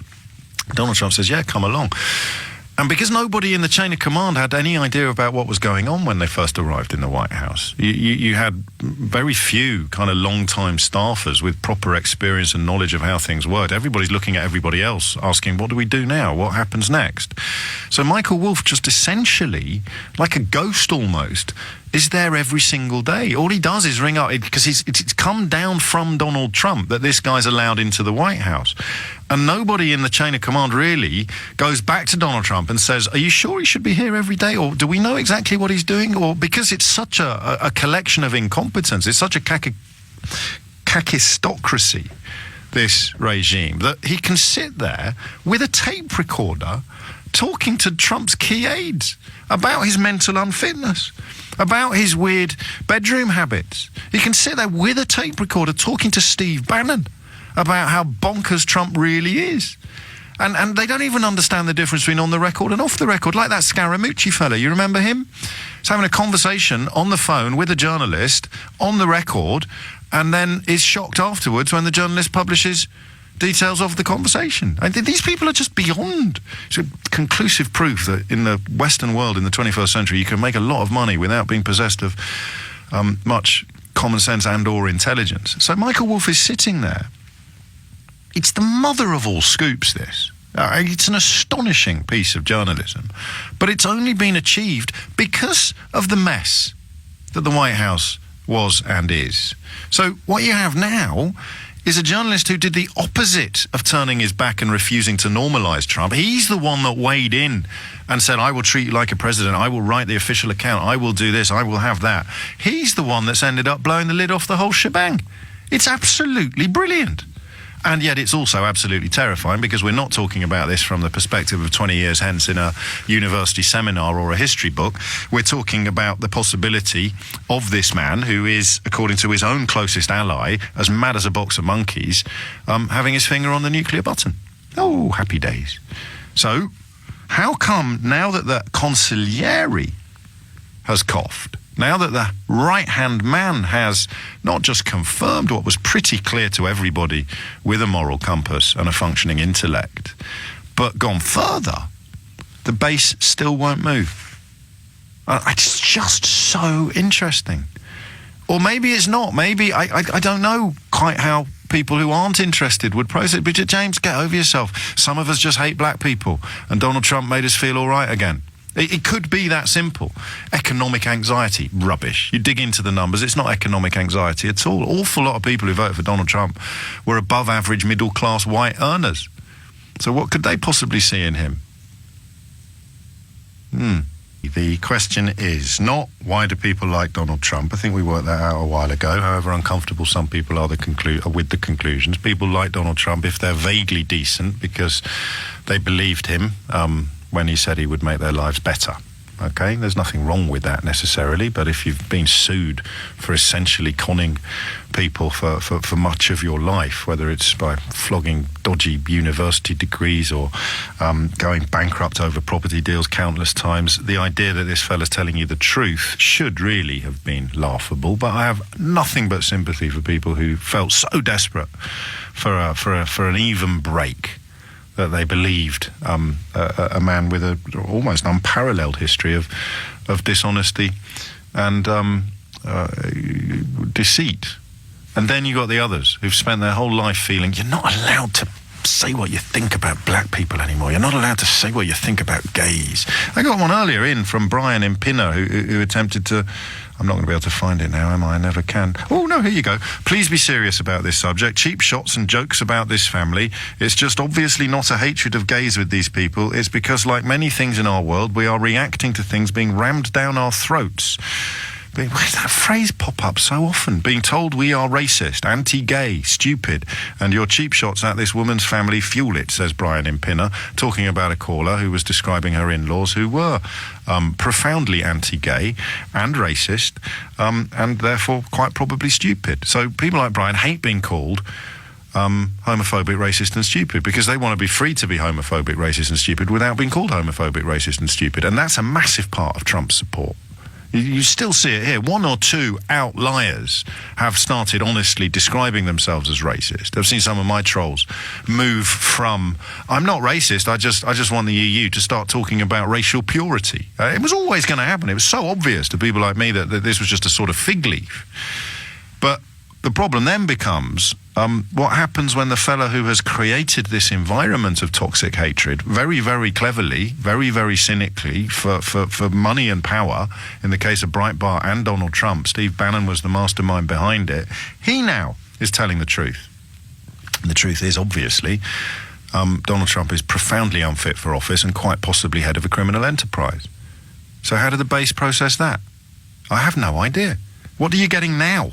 Alice is in Canterbury. Alice, what do you think? Hi, Jane. Hello, Alice. I think that, as you say, a great many people have held these racist beliefs, but they did know, some of them, that it wasn't morally right to share those opinions publicly. But now they've been given permission. They've got the President of the United States saying, yes, you can be that way. Yes, we can say these things. And much like, I think, the Brexit campaign, basing it on blame and hatred and lies, people have been given permission. But what happens now when the person who gave them that permission turns around? Are they just going to stick their fingers in their ears and close their eyes and pretend that they haven't stuck their fingers in their ears and closed their eyes? Yeah, absolutely. I was talking to a guy in the States who has 4 daughters. They're the apple of his eye. He adores them. Yes. He's very protective of them. And he's a Trump supporter. Yes. And I was fascinated because this was just after the Access Hollywood tape came out. Yes. And I said, but well, naive snowflakes like us thought that would be a deal breaker, right? I mean, there's no earthly way anyone who cares about anything could ever vote for a man who boasts about sexually assaulting women. Yeah, I mean, I said, how would you feel if when your daughters grow up, they were working for Donald Trump? Would you be okay with that? And all he kept saying is, nope, he's going to make America great again. And I'm like, yeah, but surely that would worry you, that would upset you. And he wouldn't hear of it. He's going to make America great again. When was it last great, do you think? Oh, God. Not for a long time. Well, if you look at the civil rights movement, the only real answer to that question would be when black people had to sit at the back of buses or when slavery was legal. That was the best bit of journalism for me, but I realise now it was meaningless in the greater scheme of things, was when CNN, I think, sent journalists up and down the country asking Trump supporters, when was America great? It was but it was a bit like my phone-ins when people ring in convinced that Brexit's a good idea. You ask them one simple question, they fall apart like a cheap suit, and they go away angrier with me than they were with the people that told them Brexit was a brilliant idea. It's the same sort of principle, isn't it? Are we ever going to understand it? Are we wasting our time? Are we just trying to crack a nut that's uncrackable? It's not a nut at all, it's a pebble. Yeah, definitely. I just think, I'm incredulous, and like you, I'm fascinated. You know, when they interview these people, and they're just stock responses. He's brilliant. We love him. You know, he's going against, you know, all these people that have told us how to act and how to be. And I just can't get my head around it. I don't understand it, but it's frightening. Well, you do. You probably do understand it. Is that they have got a sense, and this might be even the way. Maybe this is the way you're born. It's the glass half full, glass half empty thing. The only thing that politics does is persuade you who to either blame or thank for your glass being half empty or half full. These are people, in many cases, economically quite successful people, who are convinced that they're being discriminated against in a country where white supremacism is absolutely entrenched, even not as a toxic thing, just as a count the number of CEOs, count the number of rich people, count the number of prominent business people, and then look at the percentage of colour in the population as a whole. Being white gives you a huge advantage in America, just like it does in Britain. But a lot of white people who feel they haven't really got a big enough slice of the pie are convinced that it's all the fault of people who aren't white, rather than all those white people who've got entire pies in their larder. That's it, isn't it? Yeah. Do you think? Yeah. Back of the queue? Why am I sitting at the back of your queue? It's a black man in the White House. And there's always misogyny not far behind as well. You don't have to go around grabbing women by the genitals to be a misogynist. You could just quietly think that a woman's place is in the home, or that feminism is a bad thing. And they all do. All of these people. I got myself a crash course in these websites after he got elected because I wanted to understand it. Feminism is a cancer. What? It's Stephen Fry explained it to me years ago, and I had no idea what he was talking about. I was interviewing him. I don't know him socially, not name dropping. I'm just referring back to something that happened earlier in my career. You heard the interview played out on LBC, and he said these people are just like Rigsby in Rising Damp or Tony Hancock. They're like the permanently frustrated middle-aged white man who doesn't understand why his wife now has as much rights in law as he does. He can remember a time when it wasn't even illegal to rape your own wife. He can remember a time when brown people knew their place. They'd still be driving buses, not the bloody mayor of London. These are the things that people have got a problem with. I don't have a problem with brown people. Brackets as long as they're still driving buses, close brackets. If they want to be mayor of London, then I will unleash a tirade of racist fury at them. Same with women. And if you feel that they're somehow getting special treatment and moving to the front of the queue, despite all the statistical evidence to the contrary, you become a very fertile field to plough for someone like Steve Bannon. But he's hung up his plough now, and he's telling the truth. How will Trump people process it? Katie's in Limehouse. Katie, what do you think? Hi, James. Hello. I've been reading some studies and research in cognitive science. Very dangerous. Very dangerous. If you're talking about Donald Trump, you should just lick your finger, stick it in the air, and then shout very loudly about which way the wind is blowing. Yeah, exactly. But it turns out they might shed a bit of light on this.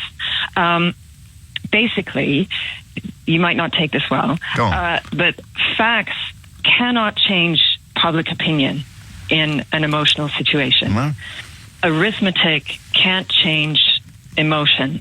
And there are studies showing this where they try it over and over again. Oh, absolutely. They double down quite often. If you prove to someone that they're wrong, they go away even more convinced that they're not wrong. Yes. And actually, you can have that effect. There's a word for it. I've forgotten the word. Can you remember it? You've read the books. Cognitive dissonance. It's not quite that. It's something more than that. But anyway, carry on. When people make a choice, say in like a big vote with the country at stake, emotion dominates thinking. So people will very likely vote based on pre-existing beliefs, not facts. And that belief might be black people are getting advantages that I'm being denied. Therefore, I'm going to vote for the fellow who kind of acknowledges that in public, despite being orange. It can be anything. That if I vote this way, I'm going to save the country. Any sort of emotional belief that any of us have will get into the mix. And then we'll invest a little piece of our own identity into the choice that we make. It's a bit like brand loyalty. Yes. Before Christmas, you were talking about Apple people and Android people. When we make a choice, we sort of identify a bit of ourselves with it, even when we buy a product or something. But it gets even stronger with a vote. Yeah. So our attitude... That's like football. Possibly that's not your field of expertise, but the blind loyalty that a football fan has to his... So you can see someone essentially be hacked down with a machete by a defender, and if you are on the same... If you're a supporter of the attacking team, you'll be swearing blind, and you'll really mean it. That's not a foul at all. You just can't see past your loyalties, your tribal loyalties. Yes, exactly. And tribal loyalties make the situation even more pronounced because we're defending the little bit of identity that we've invested. And you can't enforce a tribal loyalty by saying it's great being us, because that's a little bit innocuous and a little bit nebulous. You can only really enforce a tribal identity by saying they are awful, not we are great. Yeah. So Make America Great Again actually isn't about America being great. It's about the people who buy into that perception of someone who's not actually American because they're the wrong colour or they've got a funny name. They're scum. And that's what makes my tribal loyalty get ever stronger. They're scum. Make America Great Again means those people over there are scum and they're worse and inferior to me. Yes, and it's not only does that boost the tribal loyalty, it also boosts our own self-esteem to denigrate the other group. So we see that in our media now with, Ramoners or Brextremists. Yes. It's sort of generalizing the other group makes you feel better about your own choice that you made. I'm going to query that because I'm guilty of it. For me, the employment of the phrase Brextremists describes the people who told the lies, usually the racist lies, as opposed to the people who believed them, whereas Ramona is employed to describe absolutely anybody who recognises that Brexit is going to damage the national interest. So I'm not going to quite allow an equivalence on that, although it's possible that I'm indulging in my own echo chamber, on an echo chamber of one.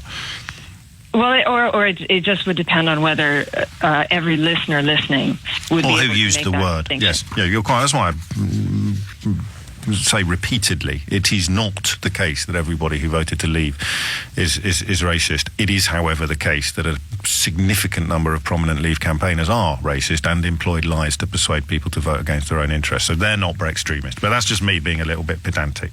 Carry on.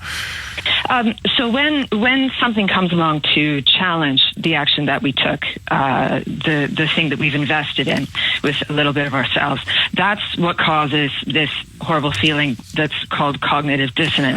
Yes. And we are hardwired to try to avoid that feeling or to solve it as quickly as we can. And the best way to solve it is alternative facts. Yeah, well, actually, the best way to solve it is for your brain to put up sort of a block that measurably, how am I going to phrase this? Measurably prevents you from being able to understand the information that's challenging you. Which is the definition of fake news. The beauty of fake news is that it's the mother of all mental blocks on people who don't want to challenge their own preconceptions. Yes, although what I'm referring to is that if there was one study that I read that presented people with, say, a neutral statistic, yes. It was about skin cream or something, and everybody, about, say, a little over half of people in the study were able to understand what the statistic they were given meant. Yes. When the topic was changed to immigration and Yes. its relationship to crime, if the statistic people were given didn't match their agreed with preconceptions, their pre-existing views, yes. then their ability to understand it, basically 10% more people understood the statistic.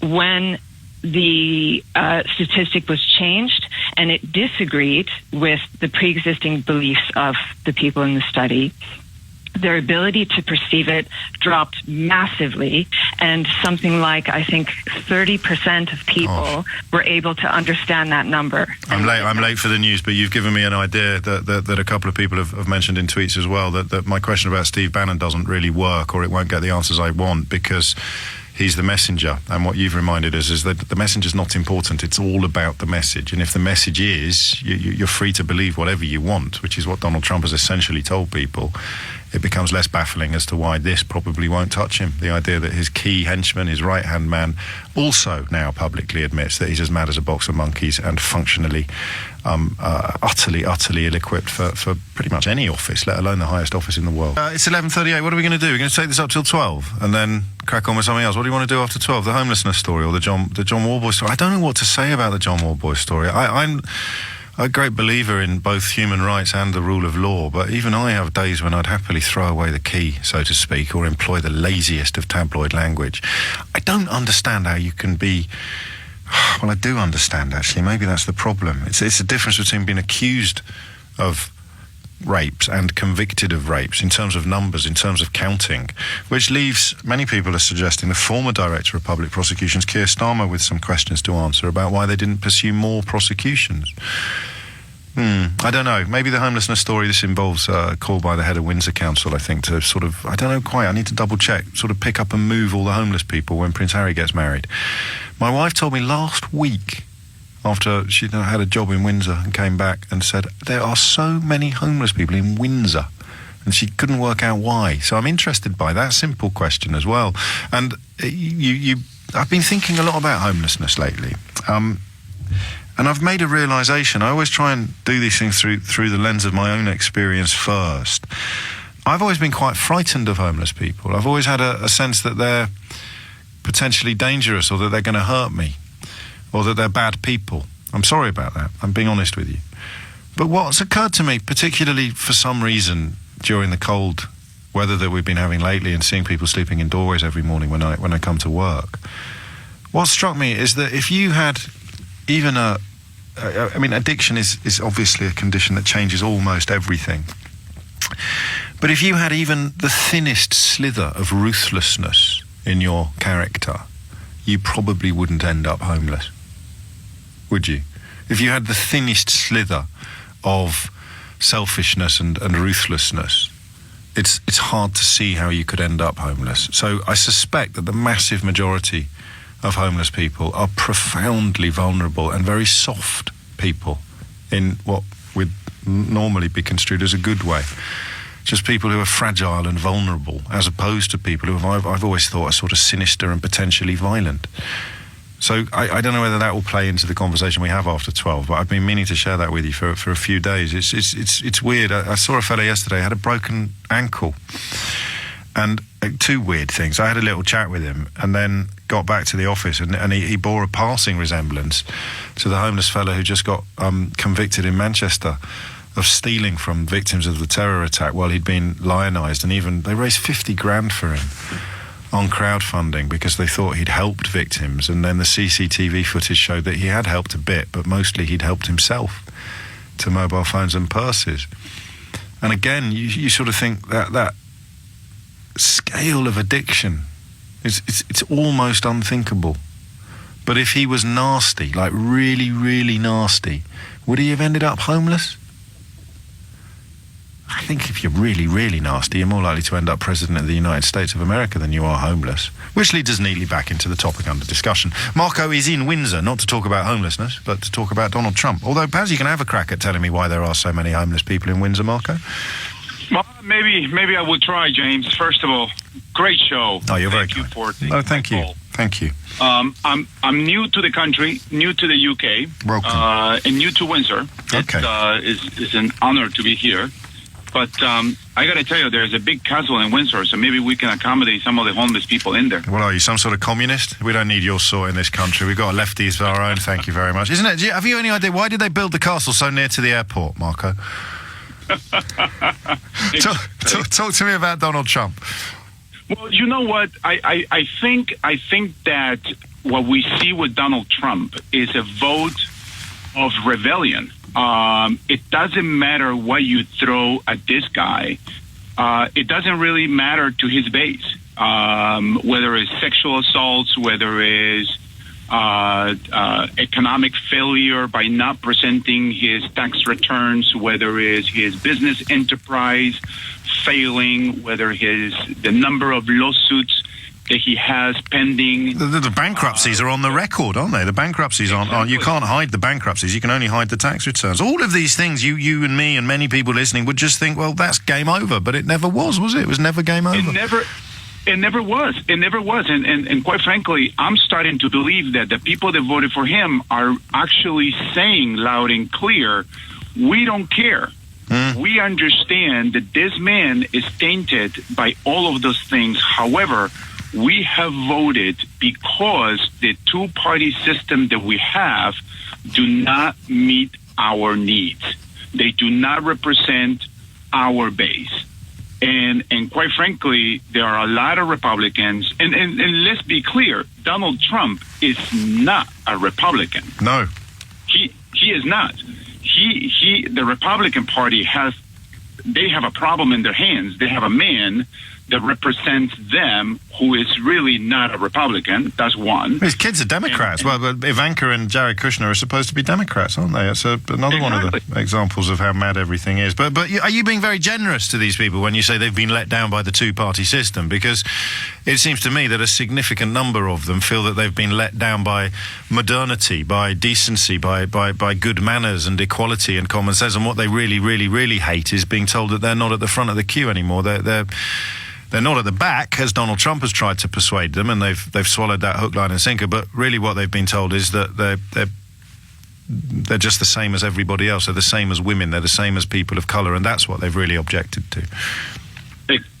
And not only that, but he has sold a notion that he is going to bring something that America has lost. Yes. which is really a fallacy. It's a huge fallacy, it only gets enforced by racism. The only way you can make the fallacy float is by inflating it with epic and old-fashioned ancient racism, ancient hatred. And that has worked. That really has worked for him. That really has worked for him. There was a lady that spoke earlier that said that now he has given permission for people to behave and for people to be clear and open with this sort of behavior. I am concerned that with the election of Donald Trump, what we've done, what we have told the world is that it is okay to behave this way. It is okay to be a complete crook and be elected. Yes. It's okay to be involved in everything that we try to teach our children not to do, and become a president of the most powerful country in the world. Yes, I completely recognise what you describe. And if you were to look at a country like Hungary, where there's a campaign underway at the moment, I think an election campaign underway at the moment, which is indulging in the most vile of anti-Semitic tropes with reference to the financier George Soros, you realise that the notion of America somehow having a role, a far from perfect country with a far from perfect foreign policy record and as much blood on its hands historically as some countries that have a much more negative image in Great Britain. But when you look at what's happening in Hungary, the idea that America, the West, still has some sort of right or responsibility to sit upon fascistic leanings, to criticise authoritarianism and despotism, as our guest Brian Klaas, the author, highlighted yesterday, America can't do that anymore. America has lost all claim to a moral high ground when dealing with foreign despots. All of it. Because they've got their own. All of it. Do you know any jokes? This is a very grim conversation. It's not very cheerful. Do you know any hilarious jokes, Marco, to put a smile on our face before we go to the break? Next time. Maybe we should have a referendum in the U.S. That was very funny. Please, no. And a couple more calls on Trump. I probably shouldn't over-egg this particular pudding, but how gratifying to have so many female calls. A lot of compliments coming in for the quality of the calls today. I'm not going to be so crass as to suggest that it may have something to do with the fact that something about my introduction tempted more female callers than usual on political topics, but it is always a more nuanced, a more interesting, and a more what's the best word to use, wide-ranging conversation with when we manage to avoid a predominantly male contribution. But I'm going to squeeze in predominantly male callers between now and 12 o'clock in the interests of quotes balance, end quotes. Charles is in Balham. He's very male. Charles, what would you like to say? I'd like to carry on the conversation that the fantastic female caller just started before the news. The tribal angle, this notion of it being almost a blind loyalty that is unshakable. Exactly, and I'm a fully signed up member of the liberal elite. Since Brexit and Trump, I've been trying to make sense of everything. Yes, of course. And I've got a little bit of a theory that hearing the bit on the tribes, like to kind of share with you and a few other people, if that's all right. Carry on, a few other people, indeed. And it's got a bit of a political aspect and some historical context, and unfortunately a little bit about the human condition. Go on, then. In my view, I think the dominant political axis in the Western world is starting to change. Whereas it used to be left versus right, workers versus capital. I think, unfortunately, too much of the Western world is relatively comfortable. And when I say relatively comfortable, I don't mean to criticise anybody that isn't comfortable, but relative to where we were in the 40s and 50s, coming out of the war, rationing, etc., we've all got very comfortable. And now, I think the dominant political question is, I term it, how big is your bubble? Or how many people do you actually about? And on one end of the spectrum, it's you yourself, possibly your family, possibly people that look like you. And on the other end of the spectrum, or people in your country, yes. And on the other end of the spectrum, it's almost the whole of humanity, the whole world. And I think that there's a bit of a historical... This is identity politics, right? Yes. But with a potential that the tribe can be, if you go to the other end of the spectrum, the whole of humanity. Yes. Well, that's the tribe I'd like to be in. Well, exactly, and I think where the balance of the population moves over time, and unfortunately, this is, I think, where the historical context comes into. I don't think the human species actually has a very good memory.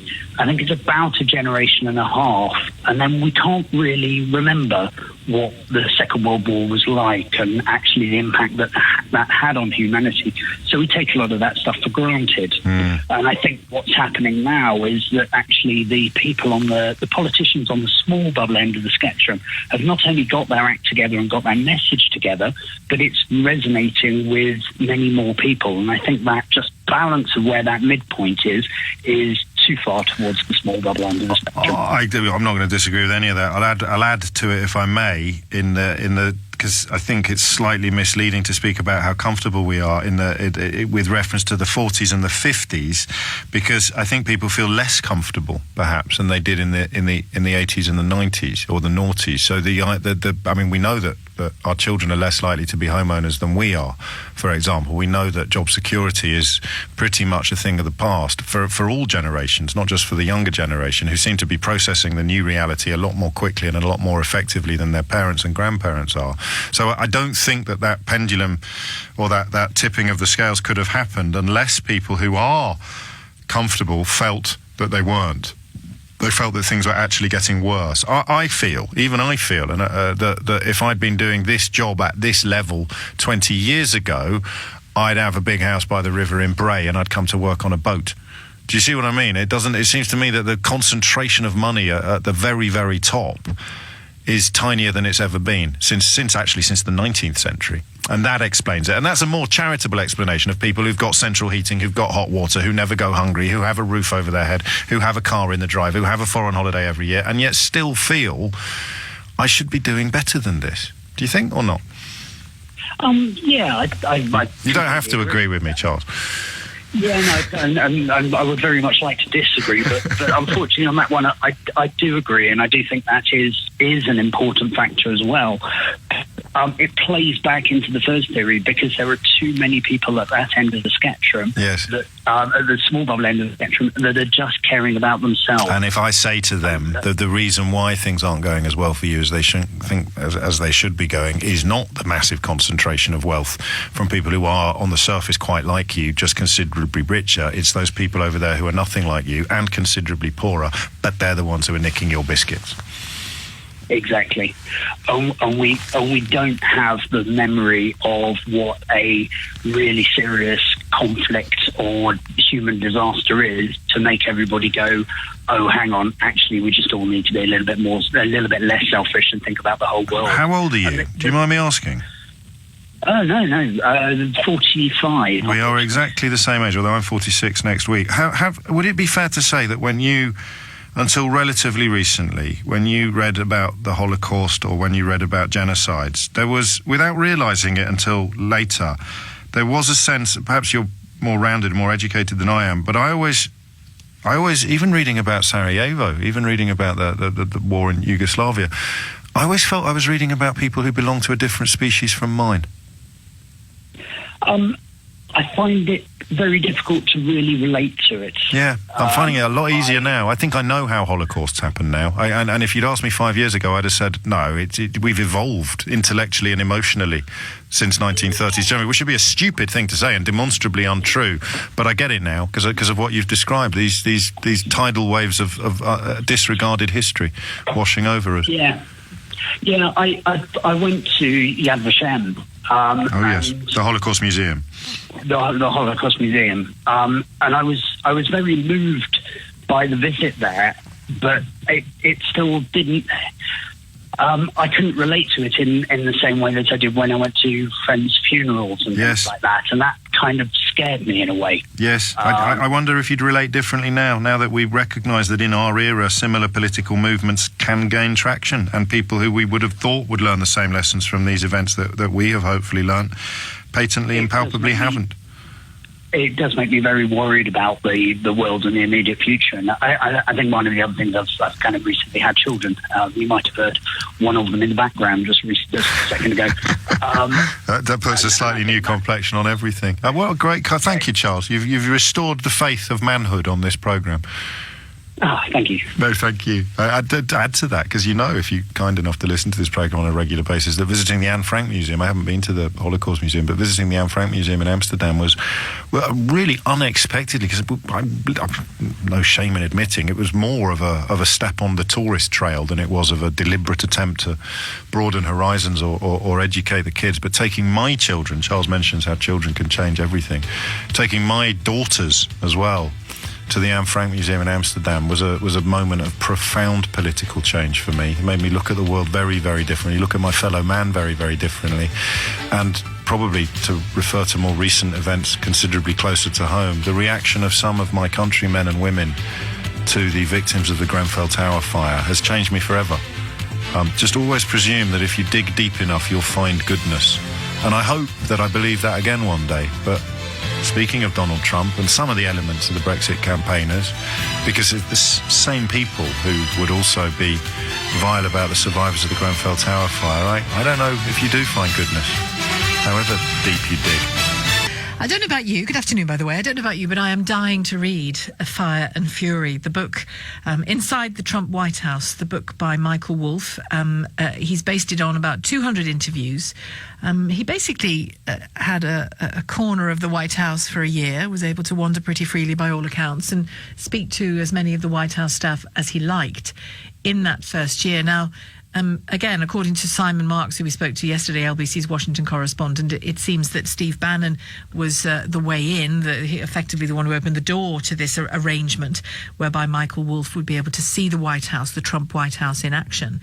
But you do wonder whether when Steve Bannon fell out with the Trump White House or left the Trump White House, whether that arrangement then became something he wished to use himself. We'll find out in the fullness of time, no doubt. I want to know from you whether you think this book, which is far from flattering, quite the opposite to Donald Trump, whether you think it will have any impact on his popularity at all. Will it stick to him at all?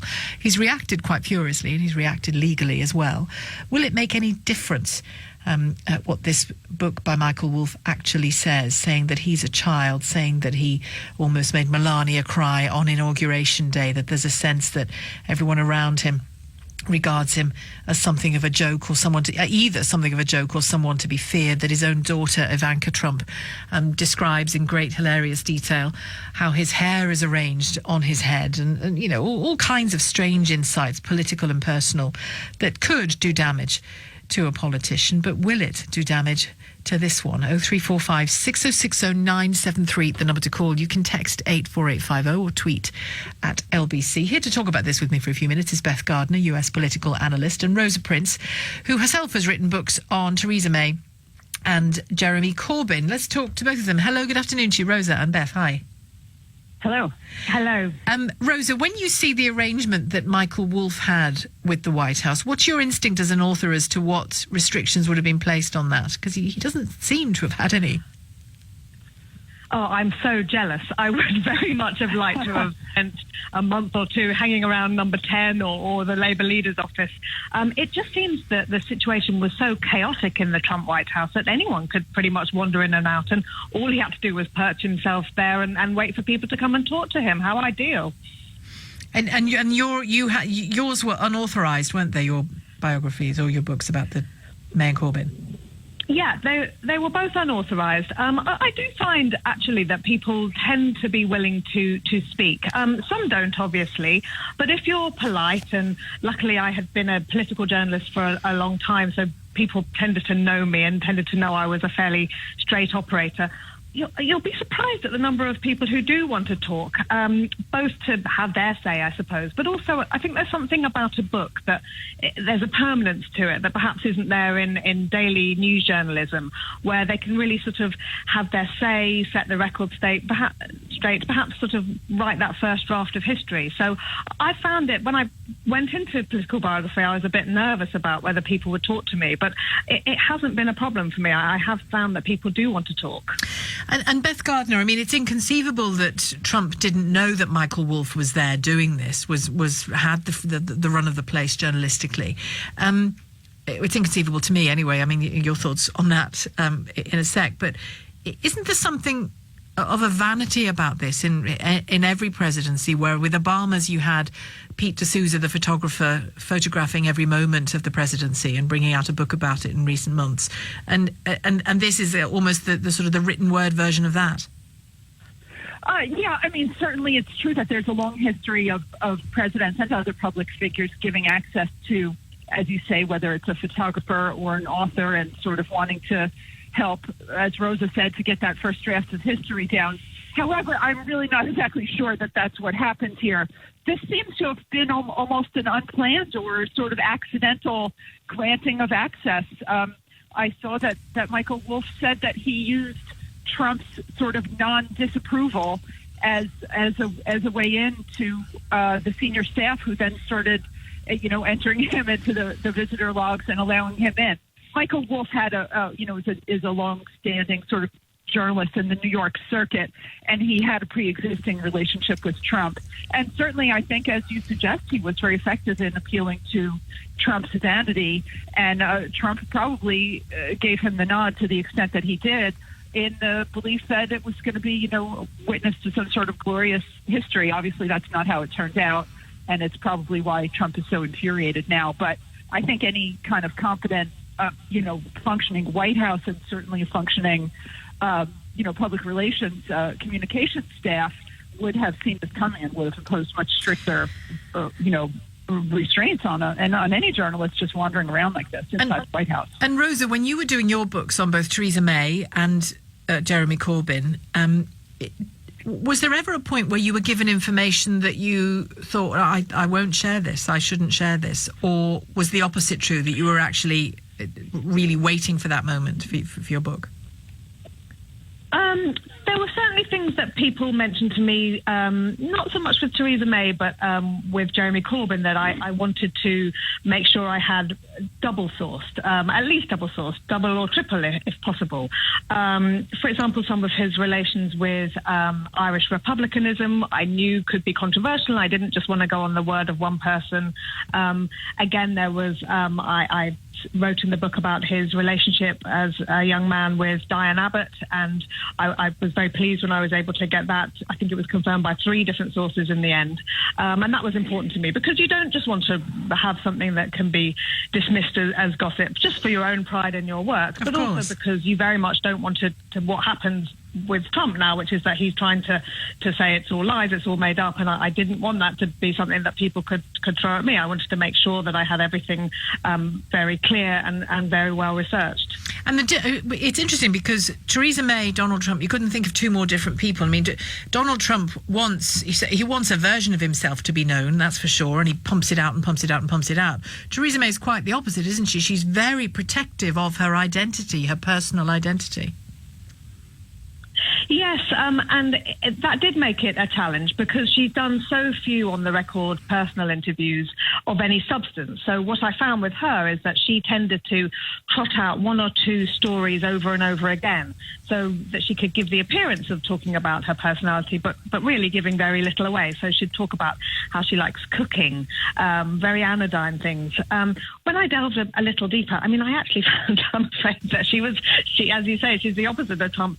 There wasn't a great deal more. I mean, I think this is a woman who has given her life to politics and is, in a way, quite boring. But yes, she is, as in all things, quite controlled about her public image and very keen not to give too much away. And part of me doesn't really understand that, because she hasn't, as far as I could tell, got any great dark secrets in her cupboard, whereas we know now that Donald Trump seems to have sort of cupboards upon cupboards with secrets upon secrets in there. And Beth Gardner, on the question, Rosa talked there about bringing her own journalistic rigour to bear and integrity to bear. What do we know about Michael Wolff's rigour and integrity? Is he double-checking, triple-checking things that he has heard said? Well, there have been a few questions raised about that, to be fair. I think he sort of has a reputation as a little bit of a sort of pastiche journalist, of perhaps not, as Rosa described, double and triple confirming his facts. And indeed, he's acknowledged as much and suggested that in the Trumpian world, it's actually hard to do so because there are so many conflicting accounts. But, while details here and there may proof not to be as solid as they ought to have been. I think the sort of fundamental takeaway from this book is very clear, and in truth, in some ways, the most shocking thing about it is that it's really not new. What Michael Wolff has reported here, this is a picture of a president who is, to a extraordinary and frightening degree, really mentally and psychologically unfit and unwilling to do the job that he has. That has really been an open secret, to say the least, in Washington for a very long time now. And indeed, it's quite apparent, although perhaps Michael Wolff has put some more meat on the bones. But I think the picture to anyone who's been watching, even what is publicly visible of Donald Trump and his statements and his tweets, this has been very clear since, the election, and in fact long before. Okay. I'm going to leave it there, if I may. Thank you very much to both of you, to Beth Gardner, US political analyst, and to Rosa Prince, author of books on both Theresa May and Jeremy Corbyn. Well, I am one of the few people in this country to have actually touched Michael Wolff's book, Fire and Fury. I was doing CNN at lunchtime, and in the middle of the programme, a copy was rushed into the studio and handed to the presenter, Max Foster. I obviously didn't have time to read it, and they wouldn't let me take it away, unsurprisingly. But the revelations contained in this book, if you've been reading the Times over the last few days, are quite staggering. It's a book that I think is undoubtedly going to be the best-selling political book of the year. It's already #1 in this country on Amazon, as well as in the United States. And obviously the Trump administration has spent the last 24, 48 hours trying to trash the reputation of the author, Michael Wolff. Well, let me tell you a little bit about Mr. Wolff. He writes for GQ, he writes for Vanity Fair, he writes for The Guardian. He's a very well-established journalist. He's someone I met about 11 years ago, when I was a candidate in the election, and Boris Johnson came up to my constituency to do a fundraiser for me. Well, in typical Boris style, he missed the train, and he had Michael Wolff with him because he was writing a profile of him for Vanity Fair. So I had to go and pick them up from Peterborough station rather than Norwich station, and they were both in the car with me for, I would say, about 4 hours. So I got to know Michael Wolff a little bit during that time.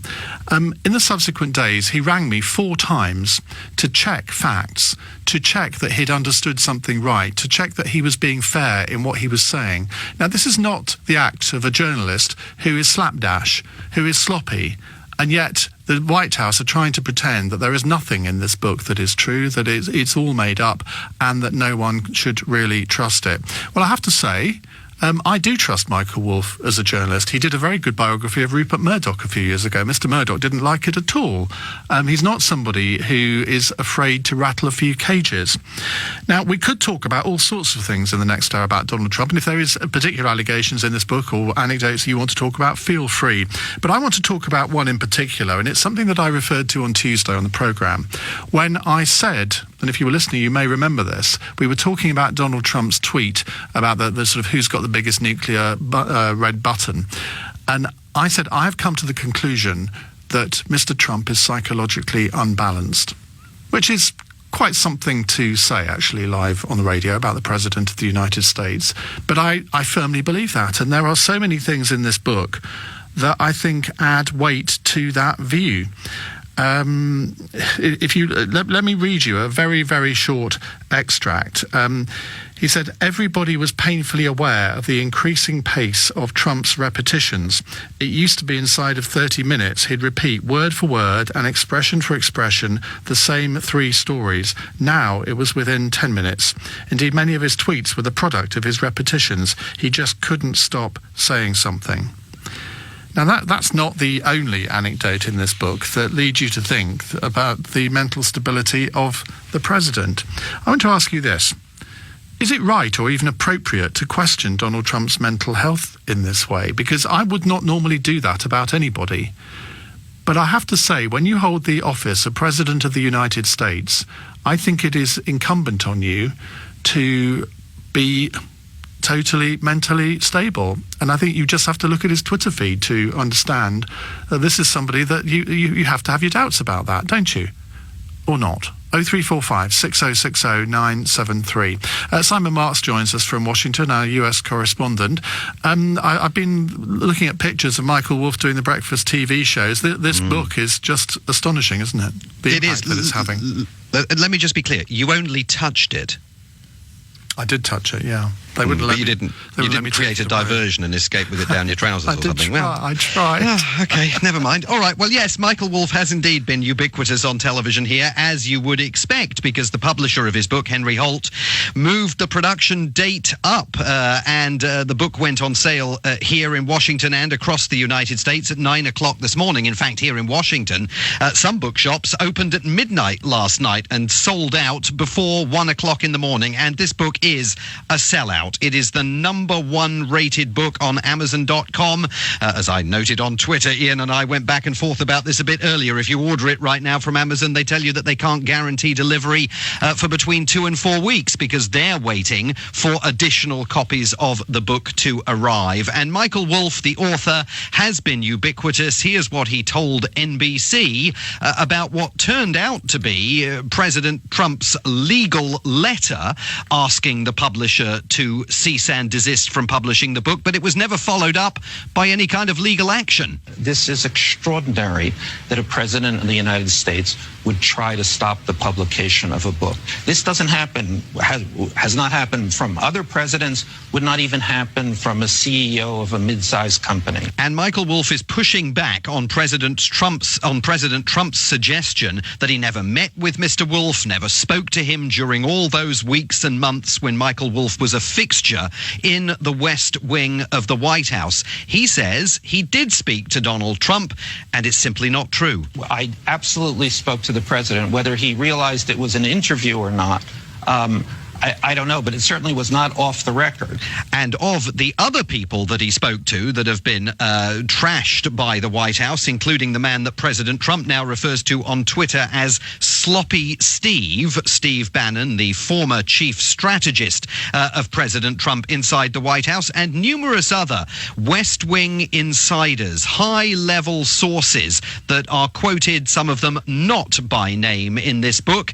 Here's what Michael Wolff had to say about them. I spoke to people who spoke to the president on a daily, sometimes minute-by-minute basis. So people are now poring over this book, Iain, as you know, and there are factual errors in the book. There's no question about that. Many have been identified already. But there are also huge sections of the book that just chime with what, in many ways, we all already know about Donald Trump, whether you like him or loathe him. It is perfectly credible to imagine that Donald Trump and the people around him battling in the 2016 presidential election never expected to win it.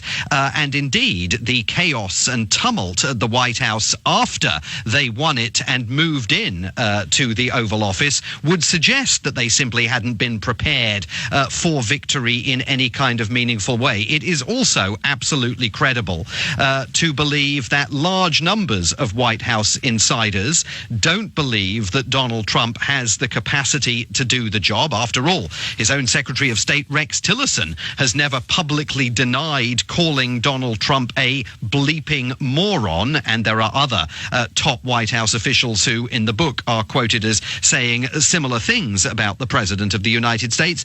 It's also credible to report, as Michael Wolff does, that numerous White House insiders are simply counting the days until they can get out of the Trump administration, and that we are all expecting a fairly sizable number of departures from the president's inner circle and lower level figures within the Trump White House over the next weeks and months. Other things that he raises, you know, Melania Trump weeping tears of despair on election night, Ivanka Trump expressing the view that she wants to be America's first female president.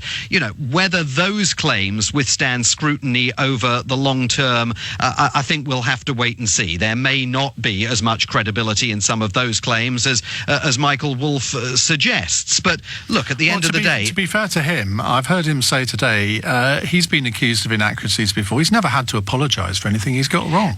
and he's got tapes of many of the interviews that he conducted, and that's a huge problem for the White House, and one of the reasons perhaps why the White House, from the moment they started pushing back against this book, never suggested that the Steve Bannon quotes, for example, were fabricated. Instead, they simply turned their blowtorch of disgust on sloppy Steve Bannon, whose own future now is somewhat in doubt because his big financial backer, the Mercer family, has pulled their funding from him. So angry are they with this betrayal of Donald Trump as they perceive it. But look, there is no doubt that this book has changed the national conversation here in the United States, and by depicting Donald Trump through the words of people around him as this sort of childlike figure in the White House who always demands respect, needs the loyalty of those people around him, and judges people in very large measure on whether they are delivering that loyalty to him or not. I mean, that is going to be something that fuels these ongoing questions about Donald Trump's mental stability and his acuity, especially given that we are now days away from his first full physical examination, his first big medical checkup as President of the United States. Now, the FBI have reopened the Clinton investigation, I believe. Well, it's not clear that they've formally reopened it, but they have certainly, it's reported by the Hill newspaper here in Washington, D.C., started asking fresh questions and conducting fresh interviews with people connected to the Clinton Foundation. Remember, that's the big charitable foundation that Bill Clinton has been running up in New York ever since he exited the presidency. And these questions go to the heart of a central issue that bedeviled Hillary Clinton's footsteps during the election campaign. Was she trading policy positions for donations to her husband's foundation?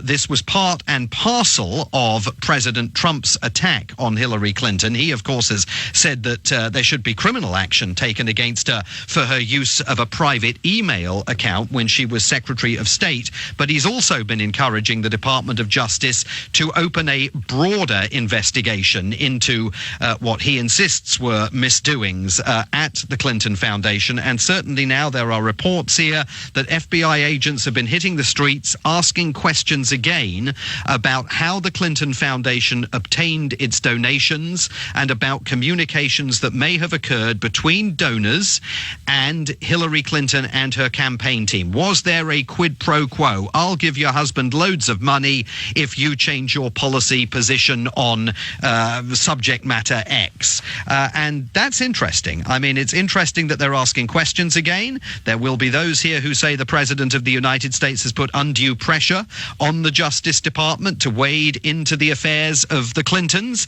but there will equally be those who say there just was something very curious about the way in which that fundraising operation within the Clinton Foundation was working. And I can tell you that there are insiders within the sort of Clinton orbit who have always been very nervous about the possibility that all of this may come under scrutiny.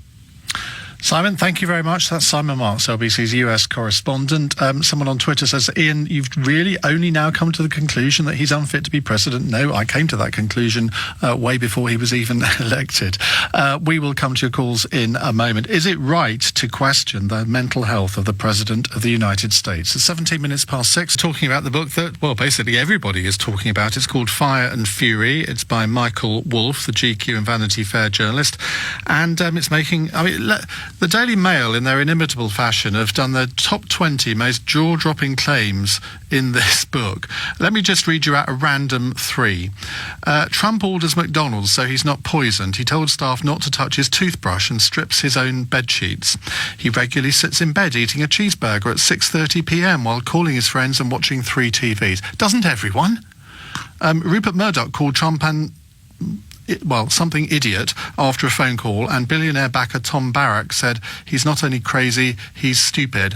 Somebody else says, one of the other claims, Trump aides say he doesn't read and for all practical purposes is no more than semi-literate. Well, you've heard the case for the prosecution. Let's hear the case for the defence. Mika Mosbacher joins me. She worked on the Trump 2020 National Advisory Board. Mika, very good evening. Good evening to you. Now, what do you make of all of this? How damaging is it to Donald Trump? Not at all. I think it's extremely damaging to Steve Bannon, who has a serious case of Potomac fever, which is characterized by blind ambition and self-interest. And in my opinion, to break with the president is political suicide. So regardless of what his aspirations were, obviously there was a greed factor in terms of selling this book, which is full of salacious gossip. The fact is that Trump was elected because he outperformed and outworked 17 candidates. And I've worked on 5 presidential campaigns. I've never seen a candidate that was unscripted to the event that Trump was. He's the best political instincts of anyone I've ever seen as a candidate. And certainly the American people and the base, his base, are sticking behind him. I look at the Republican National Committee that raised over $130 million during a non-election year. 70% for the first time were small donors. That's the mother's milk of politics, and that tells me that the base is sticking with Donald Trump all the way. Well, you can say that this is salacious gossip and all the rest of it, but the truth is that Michael Wolff was given access in the White House. He spent many, many days there. He had 3 hours with the president himself, even though Donald Trump seems to deny that now. Michael Wolff is a serious journalist. He's not somebody who you can just dismiss like that, is he? Well, there is some lack of veracity in the book. I mean, I look at some of the comments coming out by the mainstream media, including Ben Stelter at CNN, who said that there were real factual errors made in this book, and so you have to wonder about the overall content. The assertion, for example, that Ivanka Trump is not bright is just ridiculous. She was cum laude graduate of the Wharton School at the University of Pennsylvania. To have the kind of access that Michael Wolff is describing is unprecedented in a White House. And I have to wonder if his access had to do with sort of milling around the Hay Adams Hotel, which is near the White House, and collaring individuals who work there for sort of comments.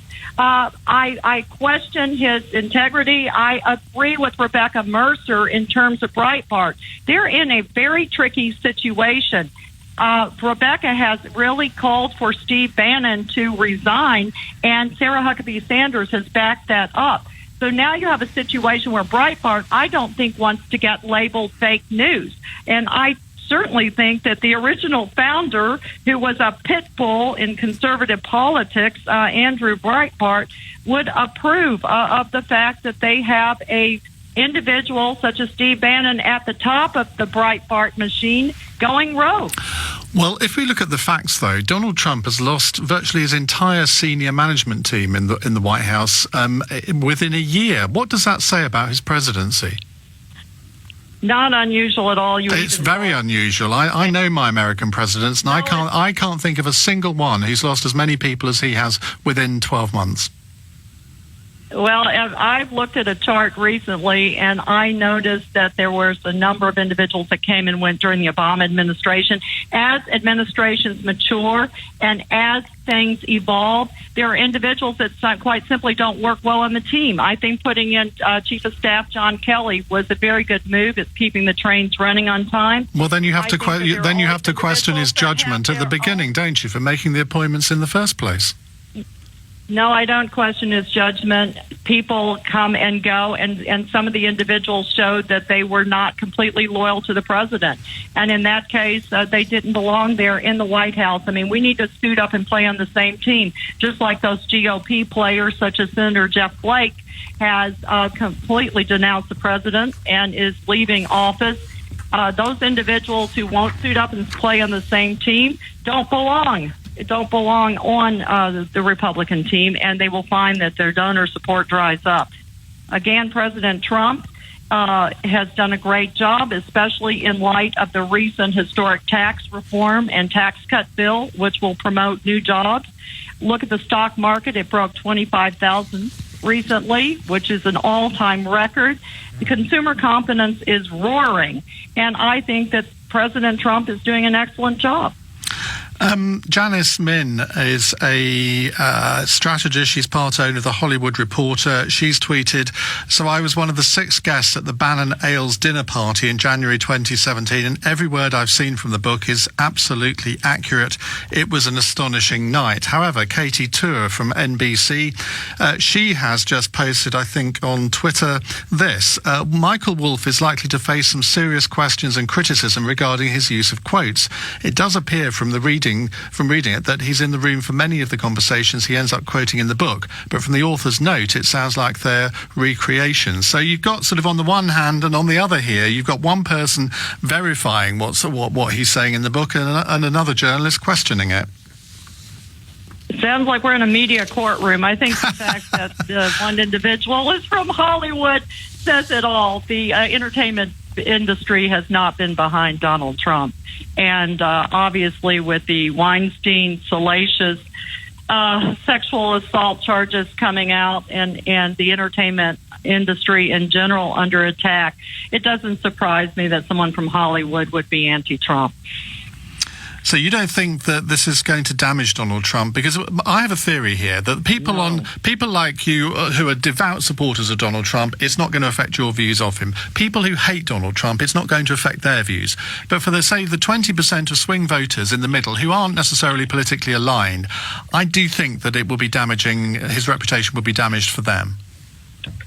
I think he has a good record going into the 2018 midterms, and look at the fact that he carried 10 Democratic states during 2016. The fact that jobs are being created in this country, and especially in Michigan and in the Rust Belt states, shows the people that they are more concerned about feeding their families than this salacious gossip coming out of this book, however entertaining it is. And I don't... Go on. Sorry, I was just going to say goodbye, Mika. We've run out of time. Thank you so much for joining us. Really real pleasure to talk to you. That's Mika Mosbacher, who is, as you heard, a confirmed supporter of Donald Trump. It's high time we got to some of your calls, isn't it? Is it right or appropriate to question Donald Trump's mental health, partly on the basis of what's in this book, but due to other things as well? Dina is in Maida Vale. Hello, Dina. Oh, Iain, hi. Just before I start, I want to say this for a while, that I think you've been such a reliable political person during this last year of such chaos. I find your show to be the real democratic political show, as opposed to Westminster or what's happening on all around the world, really. And I do wanted to say how much I appreciate how you've come, I think, fully into yourself in the last year. Well, it's very kind of you, Dina. I thought there was a but coming there, but it never came. So what would you like to say? Yeah. Well, okay, regards Donald Trump, I believe in extreme stress, which he must be under to be the president. He's gone into a depression which has created a form of psychosexual arrested development, and he's gone back to psycho what? Sexual development. Oh dear, I don't even want to contemplate what that means. Well, not in any. What that means, as far as this conversation, is that he seems to have gone back to a 3-year-old. When he was a 3-year-old, he was probably in fierce competition with his father for his mother, which is a very normal process of development. And when in extreme stress, you go back to that you haven't ever been able to go beyond. And so I think he's like, all of the ways that he gathers people around him and then fires them is like a child in kindergarten. Well, there are so many ways that he acts like that, though. His tweets are just puerile, generally.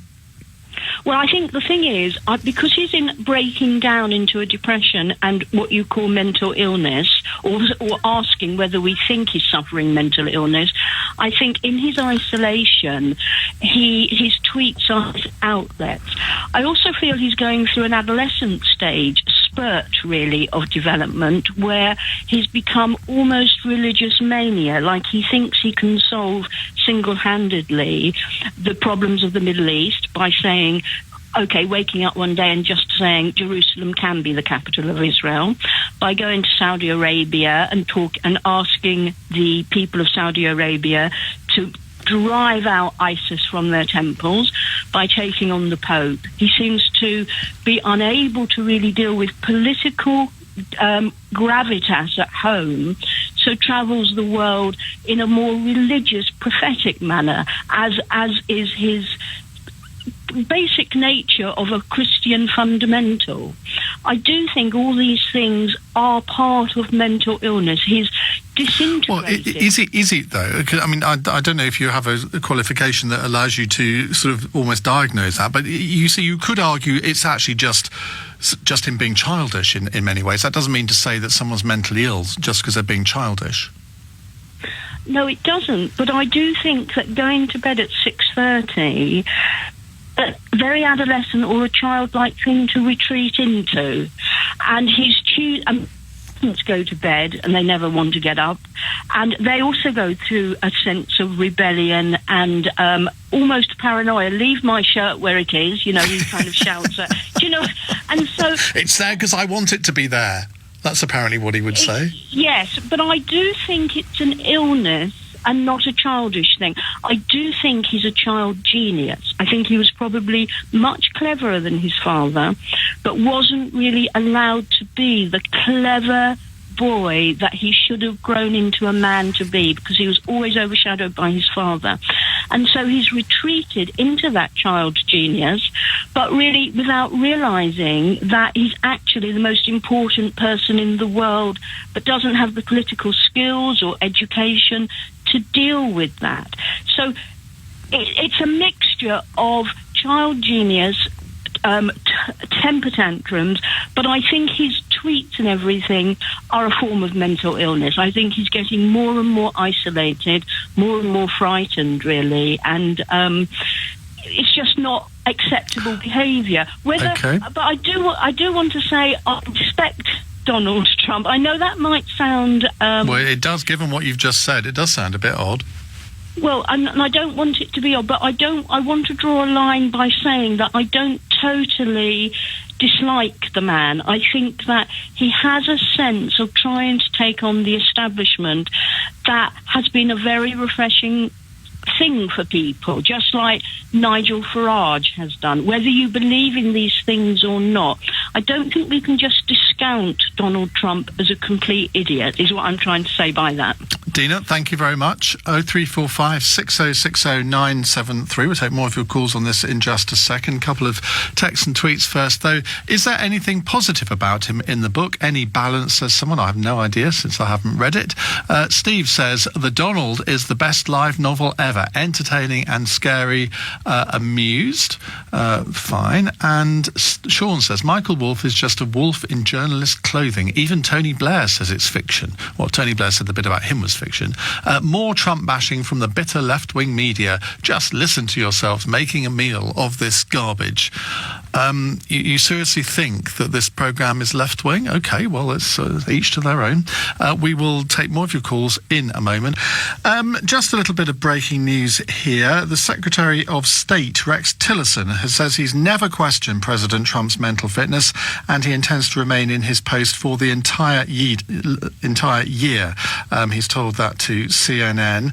He's responding to a question about Michael Wolff's book, which we've been talking about in this hour. He says, I've never questioned his mental illness. I have no reason to question his mental fitness. Right, let's go to Ashley, who's in Plymouth. Ashley, what would you like to say? Hi, Ian. Big fan. I'm always impressed by how measured you are. That's two callers praising me in a row. We can't have this. But I think this whole conversation has gone it's a bit strange how we're trusting this book more than any other Guardian article about Trump. Well, I suppose I do have some trust in it because I know the journalist, and I've got reason to believe that he is a reputable journalist and does his job properly, for the reason I explained at the beginning of the beginning of the hour. Yeah, I appreciate that. However, I do think that there's a huge bias against Trump. I mean, I'm a fan, but if he says something stupid, I'll say, what an idiot, he said something stupid there. Well, you must be saying that more or less every day. Well, I agree with Nigel Farage more on Trump than I think I do with you. I can tell. But I just think this whole mental illness thing, I think this has gone too far. It's basically just trying to discredit him as a person and as a politician. I think the mental illness, I think if you, in any other form of life, if you started accusing someone of being mentally ill, I think you'd be vilified for being insensitive. Well, I think you're absolutely right on that, and believe me, I don't do it lightly. But I think when you are effectively the most powerful man in the world, and you hold the office of President of the United States, I think that if there is a suspicion that all is not well, I think you're not really doing anybody any favours by not discussing it. I remember Ronald Reagan had these discussions at the end of his presidency when people thought that he was not in the best of mental states, and that's exactly how it proved to be. Now, I'm not for one moment suggesting that there is necessarily a parallel here, but I think if we try and brush these things under the carpet, I'm not sure it does anyone any favours. Ashley, thank you. Let's go to Ed on the Wirral. Hello, Ed. Oh, hi, Ian. Making a hat trick. No. I think you're a great commentator. Thank goodness we're near the end of the programme, Ed. I can't deal with praise. Political fence from you, Ian, but I do enjoy your show. You're a great broadcaster. Just going back to a point a lady made earlier before I make my bigger point. She said he's something of a child genius or something like that. I read somewhere that he received however much money from his father, and I think apparently if he did put that in a bog standard ISA, he'd be worth more now than he currently is. Well, I think that's probably true. Ed, I have to tell you, we've only got about a minute left on the programme, so make the point you want to make. Okay, 7.5 billion reasons why we should be looking at his mental stability.